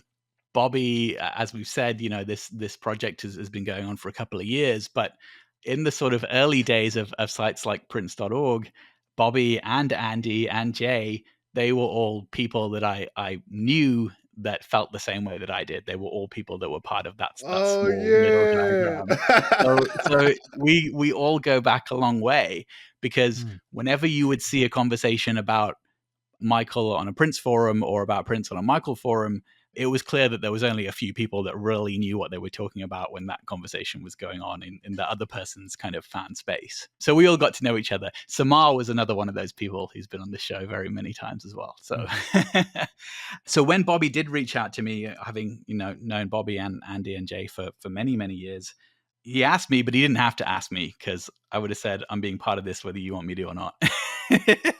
My specialist niche subject, this is exactly what it is, right? Like my mainstream specialist subjects are Michael and Prince, but my niche specialist subject is the relationship between the two of them, and what that looks like, and how much we know about it, how much we can learn about it. And whenever I've interviewed people for the Violet Reality that were present at some of these moments or adjacent to some of these moments, I'm making sure that I ask them those questions about these interactions, because nobody else does, right? Like if you're interviewing somebody that worked with Michael, most people are not going to ask him about Prince and vice versa. But through doing those interviews with people like Morris Hayes from the MPG, who was there when Michael came to Prince's show in Vegas, or Anna Fantastic, who was dating Prince at the time that this happened, Michael showing up in Minneapolis and hanging out with Prince, and various other people, they haven't told these stories a lot of the time. So getting to dig in and have that knowledge and be able to contribute it to this project, that's kind of like my reason to be here. The people that are involved in this project are the people that know the most about this niche subject in the whole world, I would say. It's just fascinating, right? Because neither of them obviously spoke about this. And when they did have these meetings, more often than not, it would be just the two of them. They would send other people away, and they would have these private conversations. And so trying to look at all this knowledge that we have and things that they might have said to somebody adjacent, or people that were briefly around to see the beginning of these meetings or the ending of them or whatever, figuring out how we can make a story out of that is just an amazing, amazing thing to be part of. I think when Bobby first discussed this with me, I'm pretty sure I was the one that said, like, we got to talk to Andy. We got to get Andy in on this. Yes, indeed. I wasn't going to say like, oh, Andy's a brilliant screenwriter and he should write this with you, because that would just be presumptuous. But I knew that if Bobby talked to Andy and Andy gave his feedback on that very first early draft of the script, then Bobby would see that for himself. And so when I got that next version back and it said like written by Bobby and Andy, I was like, fuck yeah, that's what I wanted. Like I could not think of two better people to have collaborated on this screenplay. And you guys have read it. You know how good it is. What I've been able to contribute in that is making sure it feels real, because like this is a fictional story based upon real events. We don't know what they talked about in these meetings. Like nobody does. The only two people that know are them, and they're not here. But we have to make it feel like what's something that's really going to resonate as to what could have potentially happened at those times. When I've read that script back as many times as I have, like I genuinely feel, not just because I'm biased and involved with it, I feel like it's our duty to capture that, and we have captured that. So I'm just feeling really, really good about it. And with the casting, to go back to that, what was great about that I think Bobby kind of touched on, none of us tried to push the other two in any kind of opinion or direction for the people that we were looking at for the casting, but it organically turned out that we all felt the same way about what we saw, which I think was really, really important as well. That's my stories. Cool. That's great. Thank you so much, Casey. Andy, let's also hear a little bit from you too, and particularly around what you brought to this project. I might also get you to respond to this, if that's all right. I was just having a look at the front page of the script and noticed that there's somebody else mentioned there called Deirdre Thomas. If you guys can sort of mention who that is and what their contributions were. Got you. I'll answer the Deidre question. Sure. Deidre Thomas is another producer, a friend of mine. She came on board and gave some great insights to the script as well. Added a couple of notes, and so she's just more so on the producer end of things, but she, did touch the script just a little tiny bit. Great. Well, kudos to you for giving everyone their credit, because we know an iconic artist who did not do that all the time. So, indeed. Sorry, I had to say it. It's true. It's true. So I guess my journey with Prince and Michael, I feel like the elder statesman now. So my kind of like when I was super young as a kid and used to get, pocket money to go and buy a 7-inch single, which for those people at home, so yeah, used to be able to go up to the local record store and buy a 7-inch single. And the first 7-inch single I ever bought was Prince Sexuality off the Controversy album. And wait, I'm sorry, you bought that at how old? I would have been maybe 5. And like I want to see the clerk's face. Well, oh my goodness. Here's the funny thing. I told Prince about it, and he kind of like just looked at me and he said, "Wow, your parents." and for me, what it was like the kind of the rhythm of the song that got me. So I was kind of like a Prince and Michael fan from Off the Wall and Controversy 1999, Thriller, Purple Rain, and on and on. It was interesting kind of being fans of both prior to them kind of really blowing up with Thriller and Purple Rain, and then seeing, the schoolyard sort of factions of you can only be one or you can only be the other. In all honesty, I probably lent more on the Michael side of things just because it was super exciting. This was pre-Purple Rain coming out, but every short film that was being dropped for Beat It or Billie Jean or Thriller was just like landmark moments. And then I didn't actually get to see Purple Rain in the cinema because I wasn't old enough, but I got to get the album. And yeah, I just was always a fan of both of them. And I always say to people that if you're a fan of one, you're only getting one side of a really funky coin. So you want to flip and see both sides of a funky coin, because their lives did intertwine quite a lot across the way. And they were always scoping each other out, like knowing what each other was doing. And just as, as Bobby said, as an inspiration for me, whenever I was going through my creative journey, at whatever age I was, if I ever got down on myself or felt like the best part of my creativity was behind me, I would always pull out an album that Prince or Michael did at that age so that I could go, oh, okay, I'm in my history era, or I'm in my 3121 era, whatever it was. I could always draw inspiration from it and just kind of remind myself that there was always opportunities to be creative. And how I got involved in this project was, as Casey said, through Casey's kind recommendation, Bobby reached out to me, and we probably had that first conversation was maybe like an hour and a half phone call. And yeah, we were just talking about our respective takes on them as artists and the story that Bobby wanted to tell. And Bobby had already written a beautiful first draft, and we just sort of ended up collaborating on it and bringing insights into it and just working together on this script that, as Casey said, we were really mindful that we represented both Prince and Michael in a way that was true and authentic to who they were, in a way that was true and authentic to the relationship and friendship that they had, that a lot of people didn't know that they had.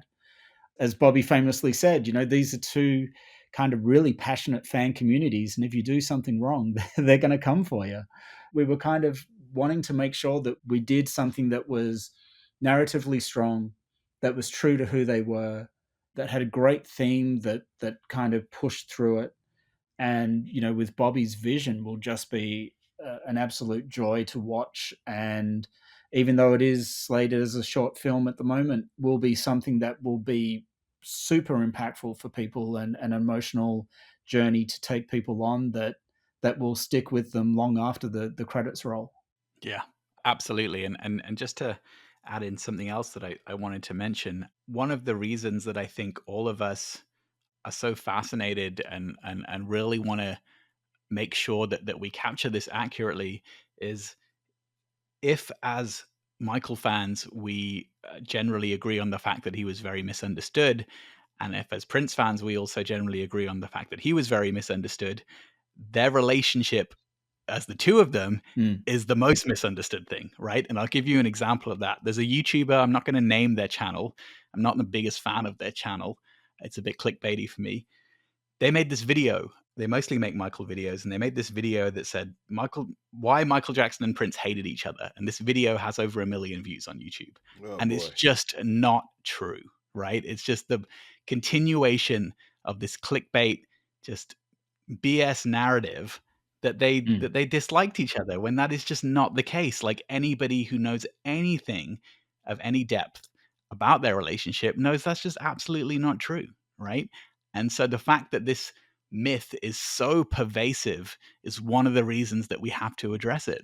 It's like there is a difference between two people at the top of their game who thrive on competition and trying to be the best and trying to outdo each other, and hating each other. Those are two very different things. Actually, the truth is they had a ginormous respect for one of each other.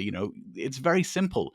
Why would Michael ask Prince to be on the title song of the follow-up to the biggest album of all time if he didn't like him? Like, come on, it's just really that simple. And so it frustrates all of us so much that version of a story that is not true is still out there so much. And to Casey's point that he made earlier, we've been fortunate enough to talk to various people in Michael's camp and Prince's camp, and you get to kind of have these discussions with them, and you hear about Prince visiting Michael at Havenhurst. You hear about Prince dropping in twice during the history sessions. So you get these stories of Michael thought Prince was a meanie. You get the narrative that's being fed by the media. And as Casey said, they were competitive with each other. They were always kind of that one-upmanship if they could, but they had a deep respect and a deep friendship. Not like I'm calling them up every night and checking in on them, but they had a deep friendship where I remember once reading in Q magazine, they were talking to, I think it was Michael Bland from Prince's band. He was saying that videotapes of Sly and the Family Stone concerts would just turn up at Paisley Park that were sent from MJJ Productions. So Michael was sending stuff to Prince because they both had a mutual love for Sly and the Family Stone. And so you're not doing that with a rival of someone who you hate or someone who you despise or someone who you think isn't talented.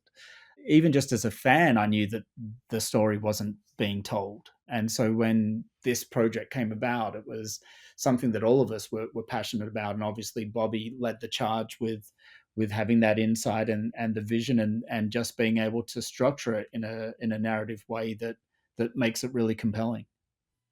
Yeah, absolutely. And I'd also say that, like, this is a relationship and a story that goes back far beyond the time where either of them were what they became, right? So you hear stories from people like LaToya of, you know, Prince going roller skating with them in the early 80s.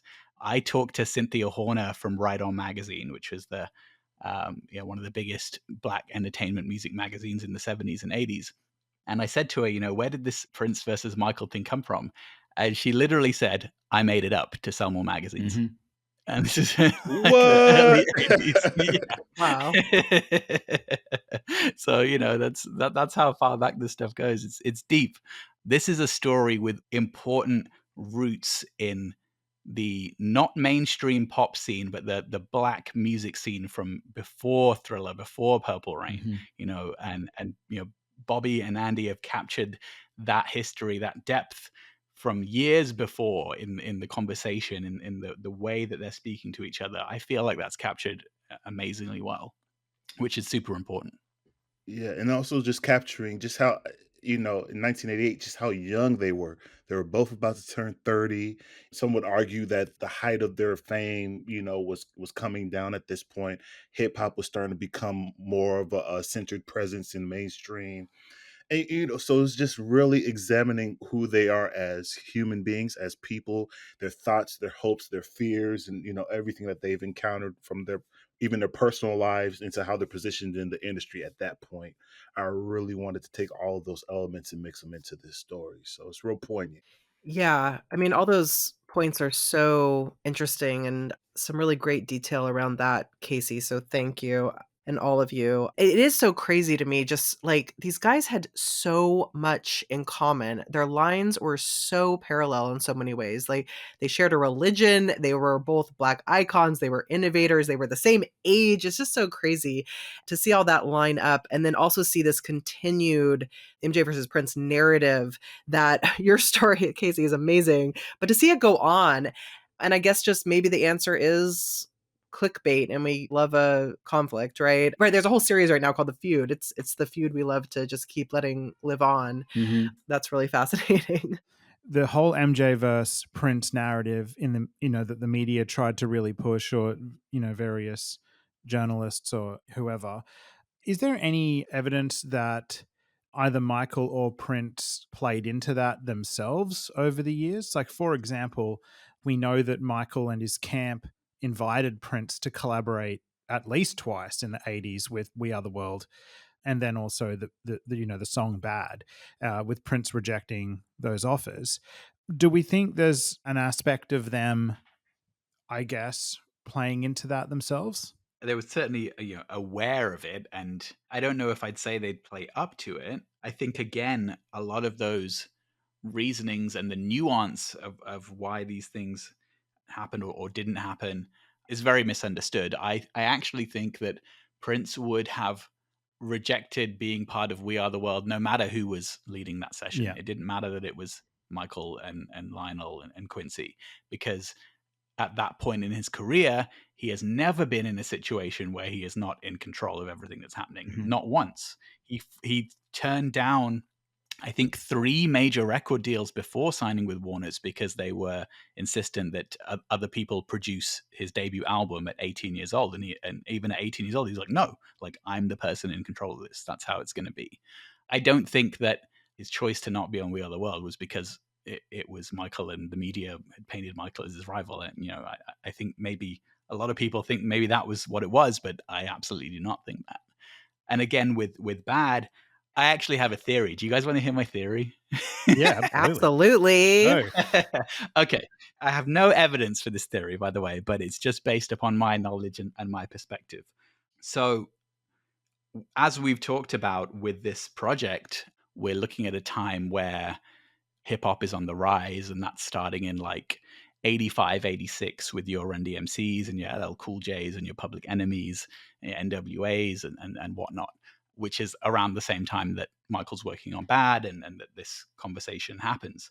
You guys probably know that when Prince chose not to do Bad, he offered Michael a song called Wouldn't You Love to Love Me? Michael didn't do that song, and that song was released by an artist called Taja Seville the next year. Mm-hmm. Now, what's really interesting is that this is a song that was already 10 years old at this point. Prince wrote this song in like 77, 78, maybe even before he had the Warner's deal. And he had offered this song to 3 people in the late 70s and early 80s, and they were all women. So he had a strong thought in his head that clearly he intended this to be a song that a woman was going to sing. So my theory is that in the face of hip hop and being a very alpha male machismo culture, if you look at what Prince did after that, where he goes super gender fluid, super effeminate with Love Sexy, and if you think about the cover of the Love Sexy tour program, it's probably his most like almost like drag queen moment ever. Like the makeup is just ridiculous. Like it's so effeminate. But that's the direction he was going in. My theory is that he strongly felt that they were never going to win by trying to do a tougher, more street image in the face of hip hop. And so the best thing for them to do, and Prince was a natural contrarian, was to go the complete opposite way and zig where other people zagged.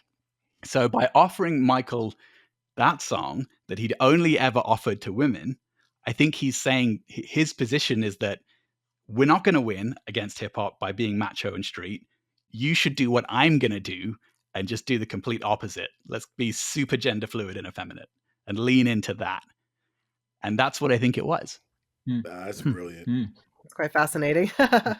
There was a biography that talked around Michael and Prince leaning into the rivalry, that if Prince had done Bad, the plan was to plant all these stories about them almost coming to blows and being at each other's throat, and Prince's camp writing mean stories about Michael and Michael's camp writing mean stories about Prince, and the whole media kind of like buying into it. And then this track would drop, which featured both of them on it, to kind of like say, haha, we're not.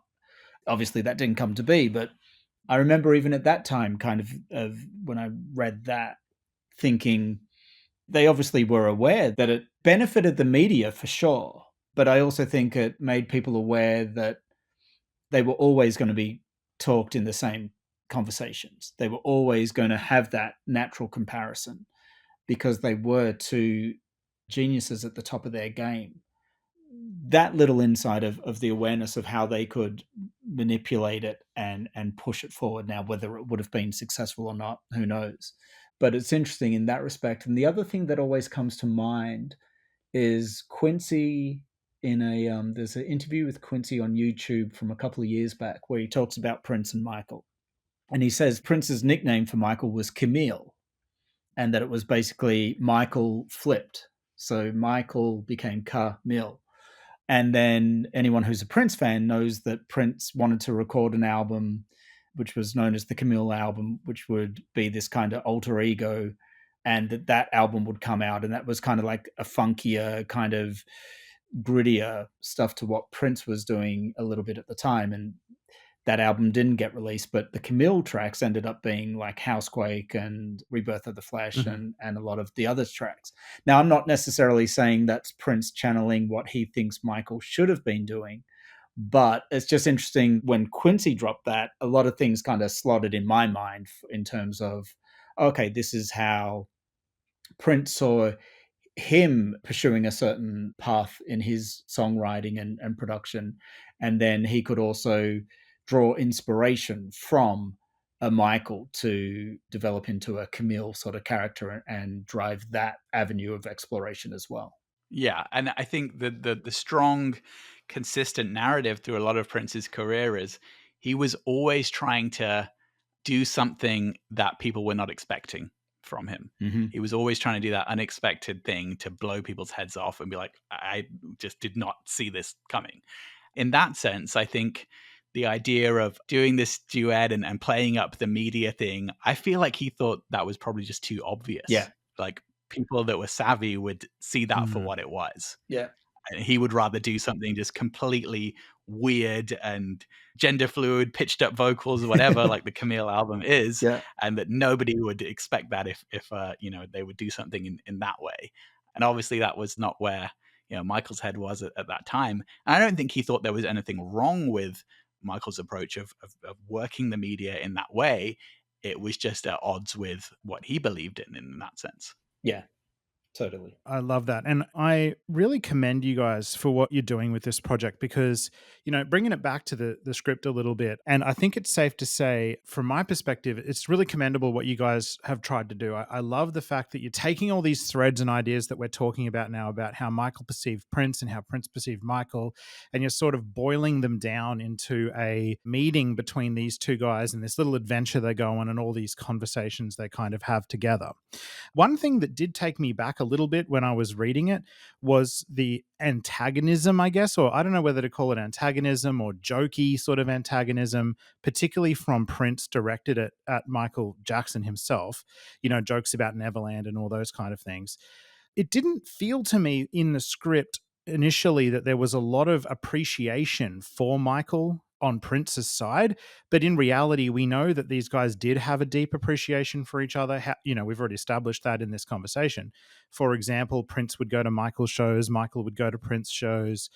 Do you think that they were just, in a sense, too proud to be that way around each other when they were together? I think I understand what you're saying. So for me, here's the key thing. Prince was not a child star in the way that Michael was. So Prince was in the hood until 16, 17 years old. And I've been to North Minneapolis. I have spent time in North Minneapolis. North Minneapolis is the hood. And in the hood, as someone that grew up in a deprived part of my city as well, that's predominantly South Asian and Jamaican, the way that you show respect and the way that you interact with each other from that background often is laced with a very high level of bravado and machismo, and that's the way that you communicate. And out of context, it can sometimes seem a little bit biting, a little bit on the nose, but that's what it is. And if you grew up in those environments, you understand that.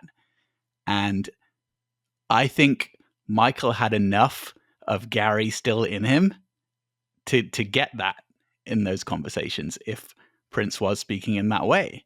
And I don't think he ever would have taken it too personally, because it's not like he was totally unfamiliar with that style of communication either. Like, this is a guy from the poorest part of the US, right? And he made it out very, very young, but he's still from there. He still knows how it goes. Yes, with older brothers too. Yes. A whole bunch of them. Absolutely. So that's my take on it, right? And I think this is part of the thing that's also misunderstood about Prince and about Michael and the way that they likely interacted with each other. Yeah. And from my understanding of just how Prince was, as a personality, like he had a very kind of sharp wit, sharp tongue. He could just look at you like, man, what's going on with those shoes? Just kind of rib at you in that kind of way, just kind of poke at you. And one would argue it's kind of like a defense mechanism for, like his stature, if you're of a smaller size or, just overall different from whatever the perceived, normal look of somebody is, you have to be ready at the drop of a dime. Yes. And Jamon, if you've ever listened to The Time and you understand the Morris Day character, that's Prince. That entire personality comes from Prince. That's where this caricatured sort of street pimp character comes from. That was his like sort of jokey comedy persona that he sort of gave to Morris to build a singing career out of with the time. But that was 100% Prince. There's songs where you hear Prince doing that character, that voice, like Chlorine Bacon Skin on Crystal Ball and things like that. That's what it is. Got it. Yeah. And even like a couple of years before, they were playing what is it? Table tennis? What do you call it? Yep, ping pong. Yeah. Ping pong. And the Prince is just going in on Mike, and anybody that plays ping pong against Prince, like he's not gonna let you win. He's not gonna play any games.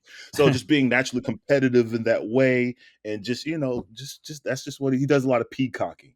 So we wanted to show that aspect of his character throughout, And it's also, I think, setting up a little bit of the friendly rivalry, and Prince kind of like gets in a few easy jabs at Michael, and then Michael almost like floors him with one little comeback. So, and it's kind of within that tussling, they're actually building respect as well. When it plays out, that's kind of, when friends meet for the first time and you're feeling each other out, and you're kind of, humor sometimes will bond you a lot faster than sharing anything meaningful, but that's how you get to the sharing meaningful moments. And that's kind of the journey we take them on as well, where they're kind of, this jokey pitting against each other, and then through that they find that commonality. It almost brings the defenses down for Prince in a way that he's built them up, and that's the persona he's going to play, and then he kind of pulls it down by Michael's reaction to it, and that's what gets them to kind of meet on the same plane. It's like those moonwalk tapes, that bit where Michael's saying that he'd like to be a pimp or whatever. Like, I haven't heard it yet, but I can just imagine the way he's saying that. So it's not like Michael didn't have this person in him when his guard's down as well, right? Like, if you look at is it when he went back to Gary, that footage, and he's like the whole fish thing and like, look at them titties and all that stuff. You know what I mean? Like he gets heard when he needs to get heard. You know what I mean? That's what it is.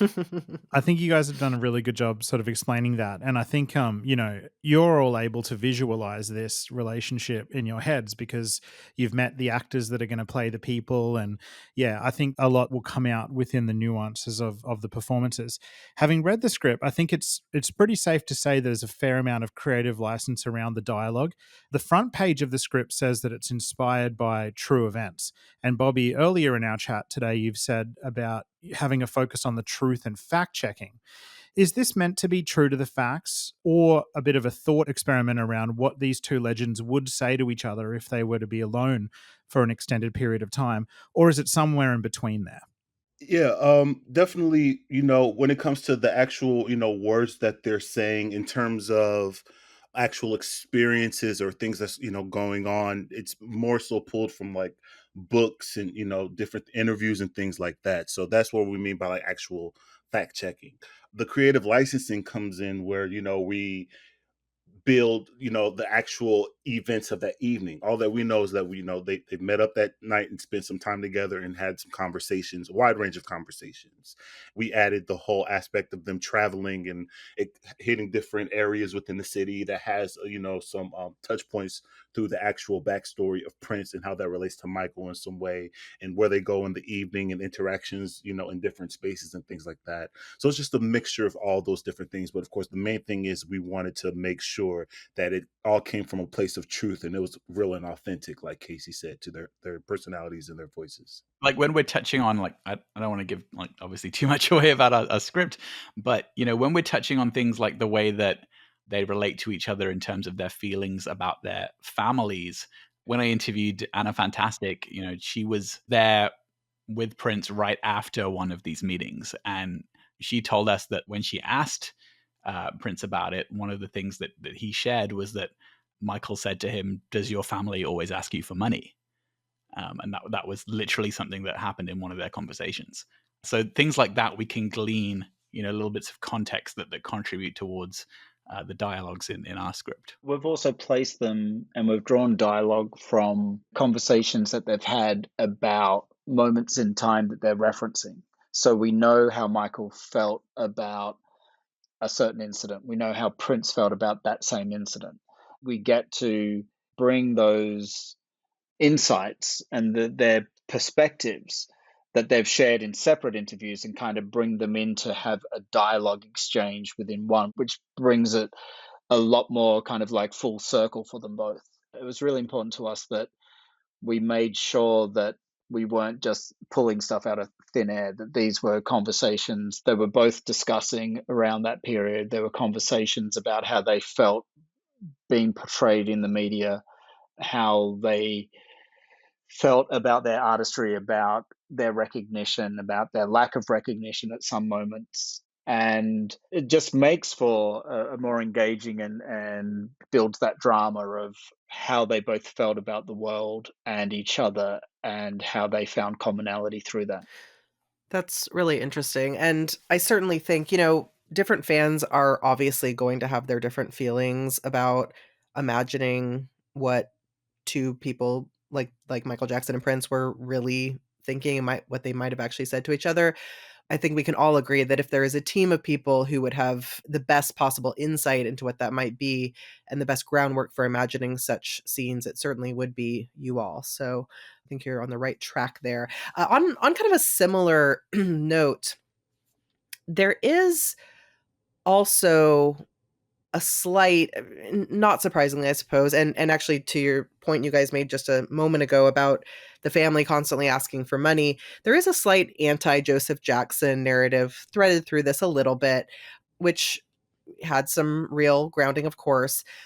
Some fans might say that this is getting a bit tired. We see the estate peddling it very often. I just, was talking about the MJ musical and that aspect of that production. But others might react to that element of the script and see it as appropriate for where MJ was at that time of his life, also having come to forgive Joseph later in his more mature years. Are you at all concerned about adding to this what might be seen by some people as a somewhat two-dimensional anti-family narrative? Is that a concern at all? No, it's not a concern for me because I think certainly for people who are aware of the context and the history with both of them, Prince also had a very conflicted relationship with his father in a very similar way. Obviously, his dad was not ever his sort of manager or involved in his business, but there are a lot of things in common with their relationships with their fathers otherwise, and the fact that at times they're very respectful and very close and very appreciative of them, and at other times they are very angry at things that happened in their life towards their fathers.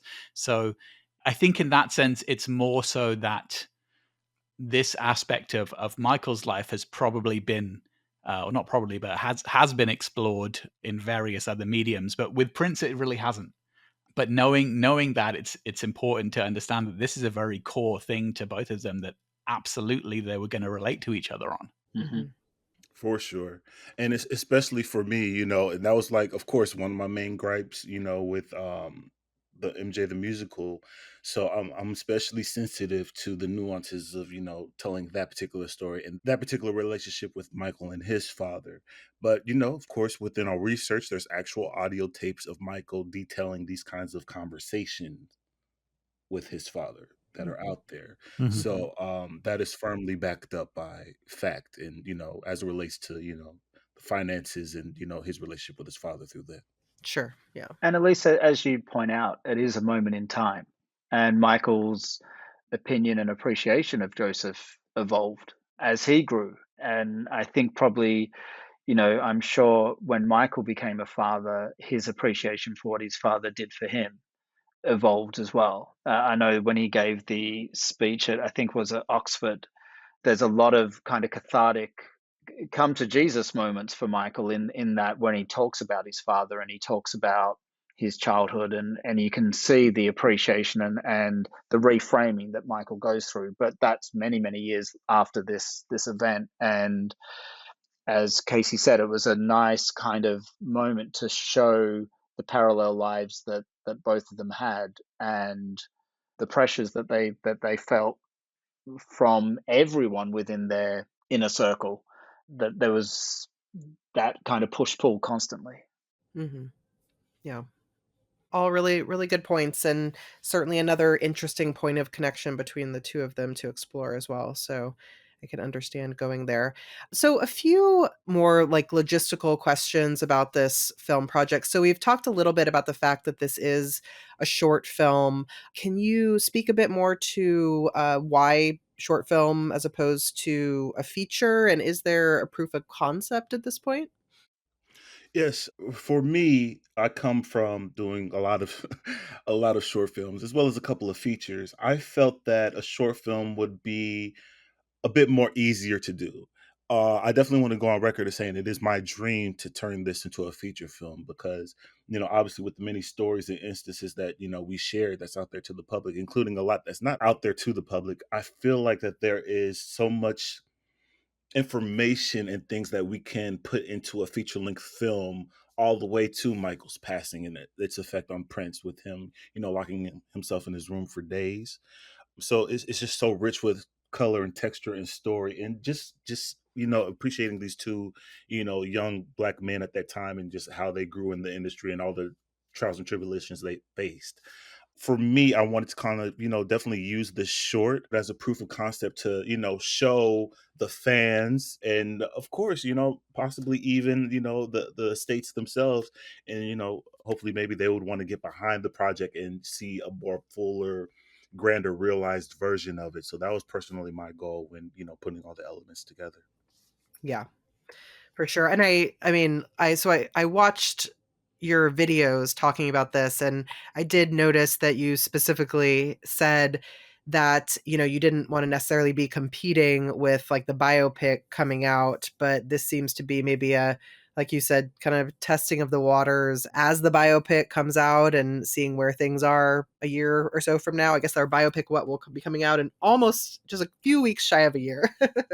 Yeah. Right. And we were developing this and writing this before we even knew there was going to be a biopic. So it was just Right. a conversation. Of course, we were like, should we continue and all this stuff? But so much of the groundwork has been laid, that we felt like it is worth telling the story because we're pretty sure, it's safe to guess that this particular story won't be in the biopic, this relationship rather. Oh, for Yeah, sure. and Yeah. I think regardless of how in depth or how good any biopic is, when you're a fan on this level, there are infinite stories to be told and ways to approach it that all deserve to be told and portrayed in different ways. For sure. And Yes. this is the thing. This is the thing that we're all extremely passionate about. That, as Bobby just said, they're not going to touch on this in the biopic. Why would they? Right? It's not. Right. it's not right for that. And so we're more than happy to do that. And I'm just intrigued with the process of this being by the fans for the fans. Like, I don't think we'll get a chance to see that a lot. Just coming together to create something of merit, of quality. That's a really touching story, and that's a love letter to both of these artists that we really appreciate. So I'd be intrigued by how all of this will come together, and just this is for us. Yeah. Jamon and I were talking separately, literally about how just so many amazing projects have come out of MJ fan community friendships. It's pretty remarkable when you think about it. So we've talked a bit about how long this has been in development. This has been going, before we knew about the biopic, we've talked a bit about casting. You also talked a little bit about financing from the past. So looking forward, what is your plan with financing? And then jumping on that as well, how can you kind of speak to this by the fans, for the fans, how can the fan community, how can collective communities get involved in this process? Well, we're basically looking to auction off 3 walk-on roles. For $43,500 each. Yep. Exactly. I think, Bobby, you can talk to this because you've been through this on multiple projects that you've worked on. Oh boy. Okay. I've had several conversations with like private investors and things like that, of people that have, liked my work and, just wanted to get on board and with me in some capacity. And, I've probably been involved with other projects in the past, but with this one, as you can imagine, it's such in relativity to the other projects that I've done for a much, much smaller budget, this requires so much that is outside of the scope of my current network. With the number that we're asking for, of course, cast, crew, prosthetics, hair, clothes, all of those things. And of course, we have to do this right. You understand, we have not only one, but 2 fan bases just at the ready. So we want to make sure that we approach them the right way. So that's why I decided to go public within this past month and, put the video of me talking about it and giving a sense of what the story is and what we're trying to do, just to see how the public feels about it. I'm happy to say that the responses have been overwhelmingly positive. And we're just really trying to see what the next steps are in terms of involving the fans, considering some different options, as well as, the private investors that we are still in talks with. And they're seeing the positive reactions to that as well from the public. So we're using that to help with the funding aspect. But we definitely want to get the fans involved. Obviously, when you're trying to finance a project independently, there are nowadays lots of different avenues you can go through. You can, we could do a Patreon, we could do a GoFundMe. That's not something that we necessarily want to go to. We hope that we can fund this through private investors, people who believe in the project and people who want to come on board. The challenge that you always have is making sure that it's done right, and that requires money. And so at this stage, we're not ruling anything out because we feel passionately about this being a great story to tell. At the moment, I guess the fan community can lend their support by talking about the project, retweeting when Bobby puts stuff out, or is it re-Xing now, I guess? Oh boy. Just supporting the project in the way that the fan community has been very generous of both projects that like Casey's been involved in or I've been involved in. When you do get that groundswell of support, then people start noticing. So when you do go out and ask private investors to back you, they know that there's an audience that's kind of built in and already in support of this project. Mm-hmm.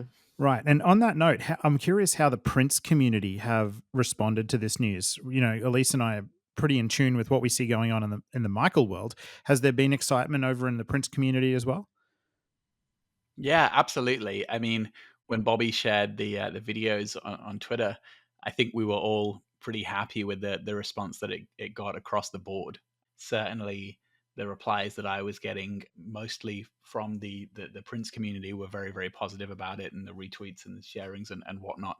We all have a sort of audience point on social media that spans both of these fan bases to a different degree, and that balance is a little bit different for all of us. But certainly from the volume and the both qualitative and quantitative feedback we got, it seems pretty clear to us that there's excitement in both fan communities for this.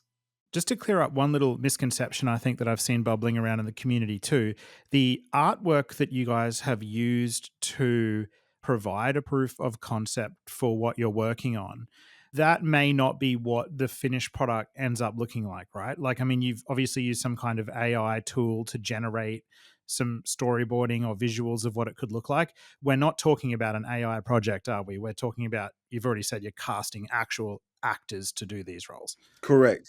Yeah, there's no AI involved in the actual film.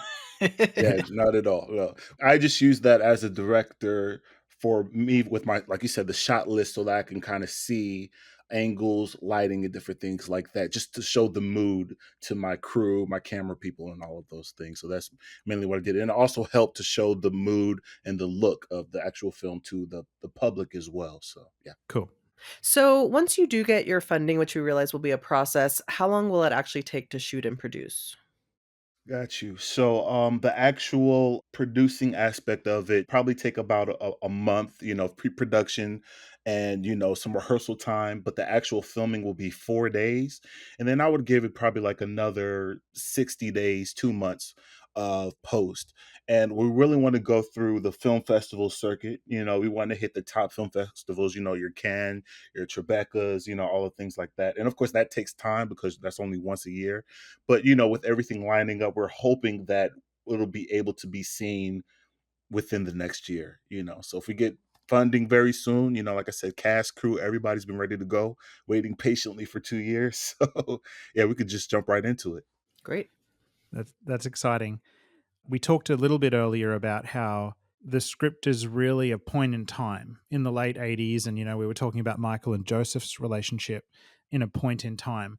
This is also Michael and Prince's relationship at a point in time in the late 80s and how they viewed each other then.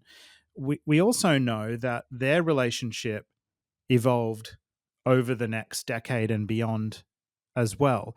Are you guys able to talk to whether Michael and Prince's relationship changed and how it changed later in their lives and how they viewed each other? So I think certainly by the time they spent time together when Michael was recording History at the Hit Factory, the main sort of difference there is that this is right in the middle of Prince's all-out war with Warner Brothers. And Michael at that point, I think we're not at the point where he's at all-out war with Sony. That was still a few years later. But I don't think he is on the best terms with them either, right? Like that relationship is starting to fracture. And so Prince is kind of seeing where that's going. I think that impacted, it was very likely to impact the kind of conversations that they were having in the mid-90s. Later on from that, by the time that they hang out in Vegas, when Michael comes to the 3121 shows, Prince has now gone past that and is now in like his kind of third act of his career and had this massive recognition once again with the biggest selling tour of the year, having done the musicology tour, having just had a number one record with 3121. Like he's at another very strong commercial peak at this point. Whereas Michael is now, right post trial and trying to figure out his next move. So I think that meeting, that the kind of dynamic changed a little bit in the sense that Michael's now seen somebody that's really gone through something bad and been, mocked by the media through the whole name change era and, been largely ignored by the mainstream media for several years where he's just releasing stuff independently to his core fan base. And now he's come back from that to be in a mainstream position again.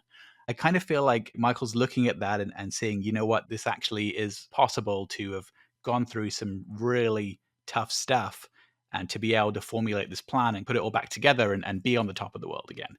And I think he's really looking at Prince as a sort of guide in that way, which clearly I think is evidenced by the fact that Prince then goes on to do 21 Nights sold out at the O2. And then, what's surprise, surprise, where is this is it going to be the O2? Okay, so in that sense, I do feel like he's looking at him in that kind of way. And Prince is a little bit has moved forward a little bit in a way that Michael respects and can learn something from in that way. Whereas in the 90s, it was a little bit different because Prince was very, very angry at that point with Warner's. And I think maybe Michael felt like that moment might come for him with Sony, but it wasn't quite there yet. These are the kind of dynamics that we look at when we look at the various meetings that they have, throughout their life. And I think a telling moment for people who are skeptical of their friendship and relationship is there's, I think it's, correct me if I'm wrong, Casey, I think it was in London at a press conference, and Prince is asked, who would win a fight between him and Michael Jackson, and Prince makes the gag, Michael's a lover, not a fighter. And that's kind of like what most people remember of it. But then Prince goes on to say, and he basically says, there's a lot of stuff being said about Michael, and maybe Michael knows something we don't. And so maybe we should all just, take a breath and kind of take a moment. If they were truly kind of people who hated each other, that would have been a perfect opportunity for Prince to throw Michael under the bus. Because there were a lot of people doing that at that time. But yes, I mean, this press conference happens at probably a peak of time where the tabloids are really going in on Michael. And so for Prince to come out and make a defensive statement at that time, I think speaks volumes. Absolutely. Yeah. And then obviously you've got Travis Smiley, recounting how Prince felt when he heard the news of Michael. And I think for both of these artists, they were the people who probably understood what their level of success felt like. They probably understood what their journey as Black men was. They probably understood each other better than most people could. And they also encouraged and had that competition between them that the Beatles had with the Beach Boys. And it's like when someone releases a great album or someone releases a great project and you get inspired by that competition, it's healthy rivalry that drives you forward and drives all art forward. And I think that's what they were for each other. They, at various points in time, they had each had, they might have been a little bit further down the road than the other. And they got to kind of like have that feedback between each other of where life might take them and where success might take them. Oh, absolutely. Absolutely. I mean, Apollonia shared a story on her podcast recently about when the Thriller video premiered, that she and Prince were watching it, or maybe it was later on, but they watched the Thriller video together, and that Prince just, was jumping up and down with excitement and admiration, and just, really, really impressed with it. And I think also if you look at things that Michael has said about, we know that it was a sort of unrealized dream of his to really be the star of, a major sort of Hollywood motion picture that's, not necessarily a movie, about him and his life and his career. And, based on that, I absolutely believe he was blown away with what Prince pulled off with Purple Rain, because you got to remember, Purple Rain is the #1 box office movie, the #1 album in the charts, and the #1 single in the charts at the same time. And I absolutely believe that Michael was blown away that he pulled that off. Right. And for me, with threading all of this through the story, just the fact that even as Prince was coming up, he's able to see himself through this 9-year-old boy on TV living his dream.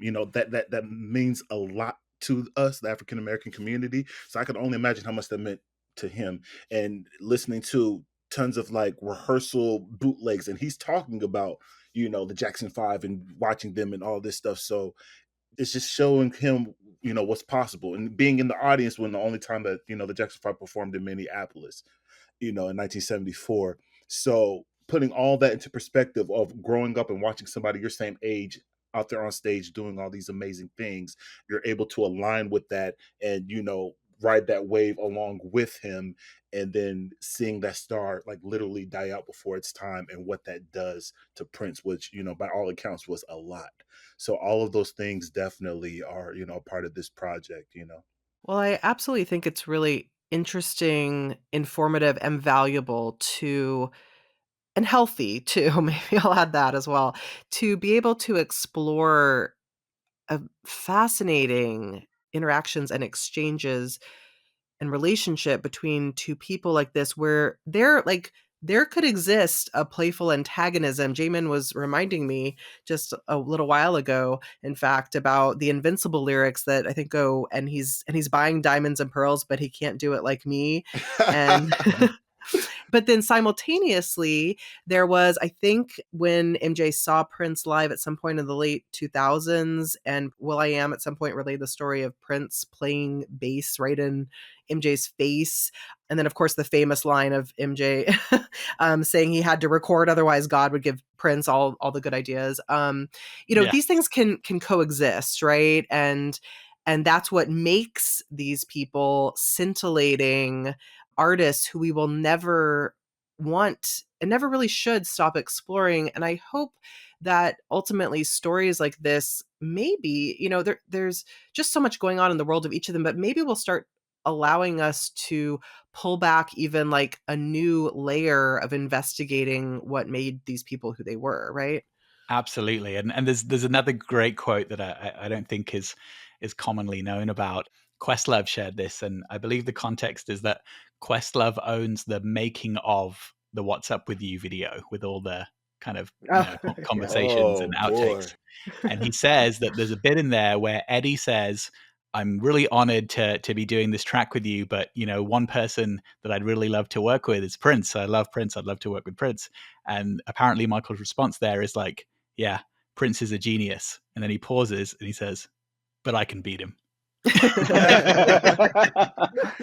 And isn't there actually a Prince sample, his voice at the start of the "What's Up With You" song? Yeah, I always thought that was interesting. It's from Thieves in the Temple. Yeah. Oh my god, that's amazing. A question for you guys. There's a famous video where Prince looks at the camera in an interview and says, "Oh, and I sing my microphones on." Mm-hmm. Can you guys talk about this? Is that about Michael? No, it's not about Michael. It's that interview is firmly in, I think, what we can all recognize as the TRL era, right? So this is the NSYNC, Britney, that era. And at that time, there seemed like a shift in the music business, certainly in the mainstream music business, where maybe more people were not singing live compared to people that were. At least that was kind of the perception. Okay. The whole sort of language and slogans and promotion around Prince at that time was the line that would come up a lot was like real music by real musicians. It was going against these kind of PA performances and performances where if you see musicians, they might not even be playing or plugged in, or it's all mimed or whatever it is. It was just a retaliation against that scene in general. And what's interesting during that time period of Prince's real music by real musicians, if you look at the set lists, he's playing Shake Your Body Down to the Ground. When he did the 21 Nights at the Forum, every night was playing Don't Stop Till You Get Enough. He's including Michael in the set list, playing Michael. I remember when I saw the 3121 shows at Vegas, and there was Prince's DJ would play for like an hour or so beforehand. I remember hearing the 12-inch mix of PYT being played there, and as a Michael fan, being super excited, and then thinking, I'm waiting for people to boo because this is a Prince show, right? So people are the crowd went off. And you kind of realize, people love great music, and especially between Michael and Prince, they loved each other's music. They got inspired by it.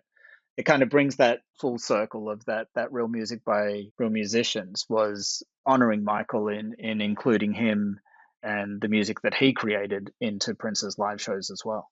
Yeah, great points, Andy. And let's not forget that also on the Bad Tour, MJ would have his band regularly play It's Gonna Be a Beautiful Night by Prince from the Sign of the Times album. So that went both ways.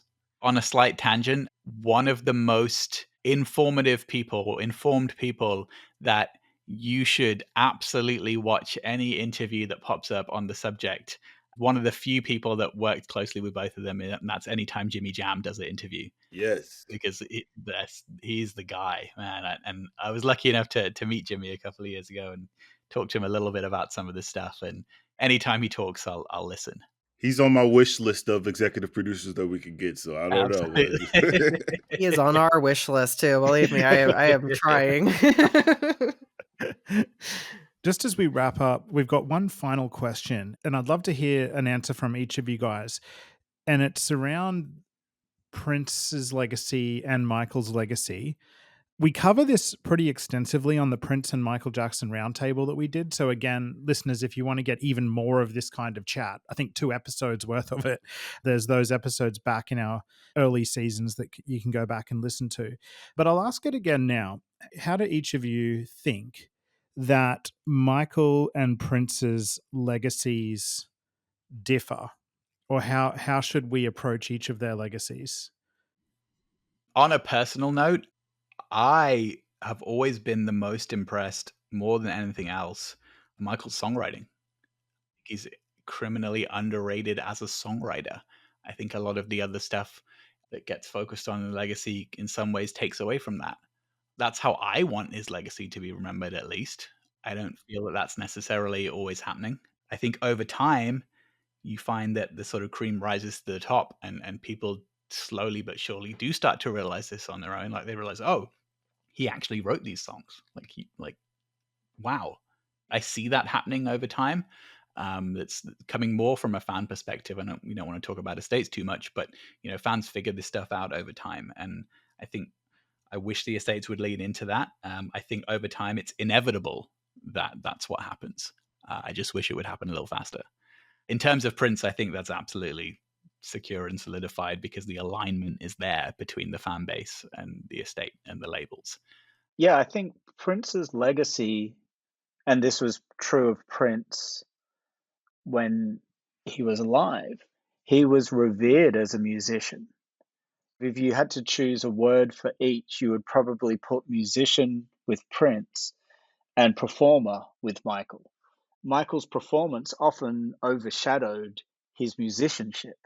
And what's interesting now is in the age of social media, when you can have lots of, Michael's collaborators and musicians who worked with Michael at that stage now talking about, and you're talking about the Porcaros, and you're talking about all the greats who worked on the Thriller album and Bad and so forth, talking about Michael in terms of a musician, talking about Michael as, his musicianship, as his ability to be a great songwriter, a great singer, a great musician beyond performance. That is slowly shifting in the wider fan bases, like the non-MJ fan bases. There's a greater appreciation for Michael and his musicianship and his ability to write a great song and his ability to craft quite often simple but long-lasting melodies. And I think that's the genius of both is kind of really coming to the fore on those fronts.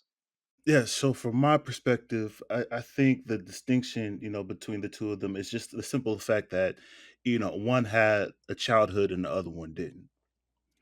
And with those two things there, it really just kind of snowballs into the effect of Mike really had to be in the trenches and released 15 albums before his 18th birthday, touring, all of those things. And his sole focus was being number one, how to be number one, which equates to being loved.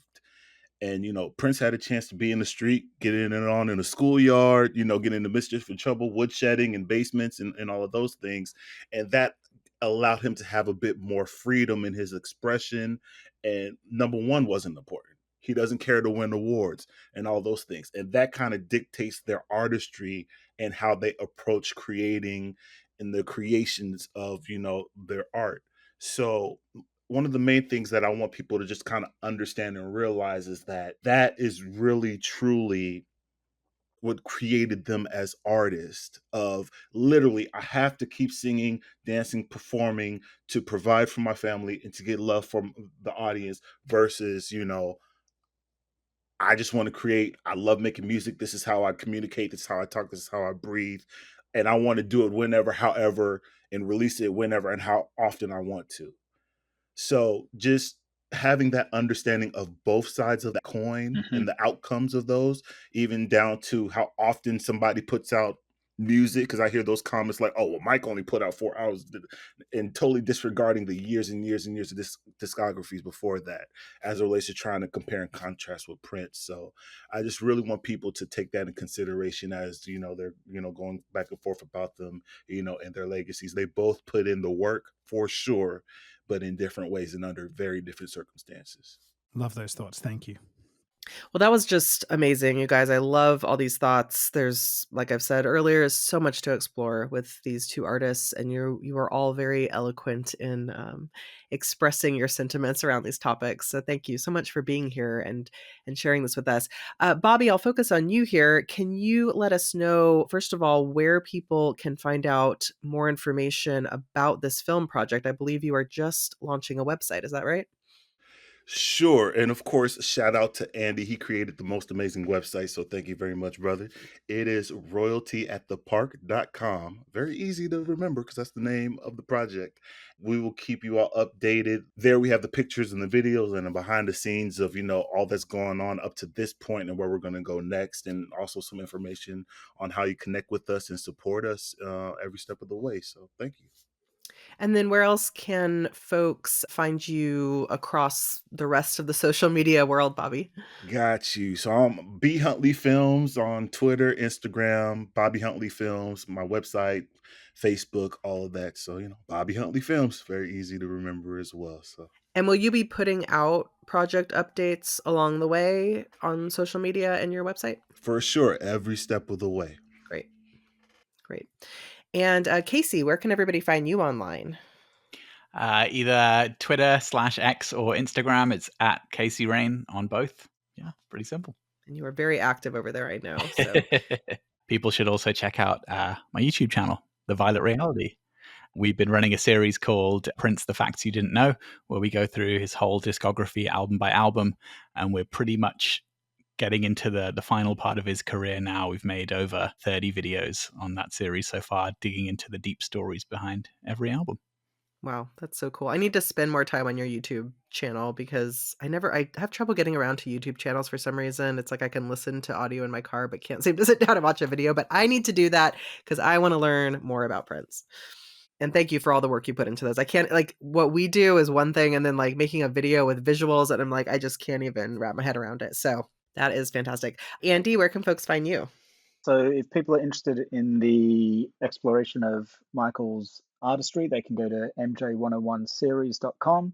If they're interested in my thoughts on Michael's albums, Janet's albums, the Jacksons' albums, Prince's albums, many other artists, they can go to albumism.com and just search for articles that I've written. And I would encourage them to explore every other article that all the other great contributors have written.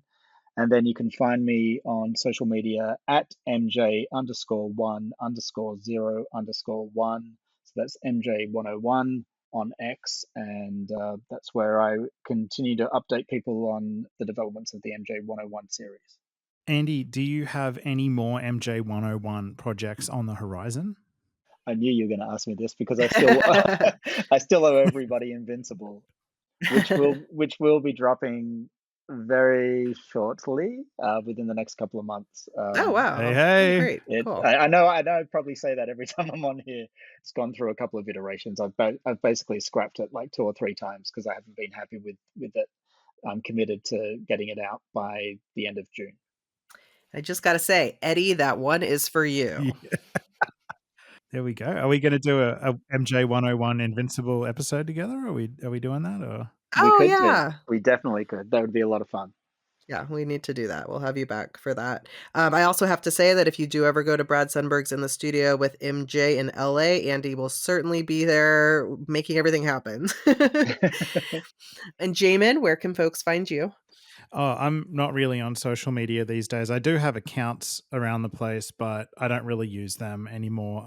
If people want to reach out, the best way is just to reach out to the MJCast socials at the MJCast on all the different networks, or even better, probably these days through email, themjcast@icloud.com.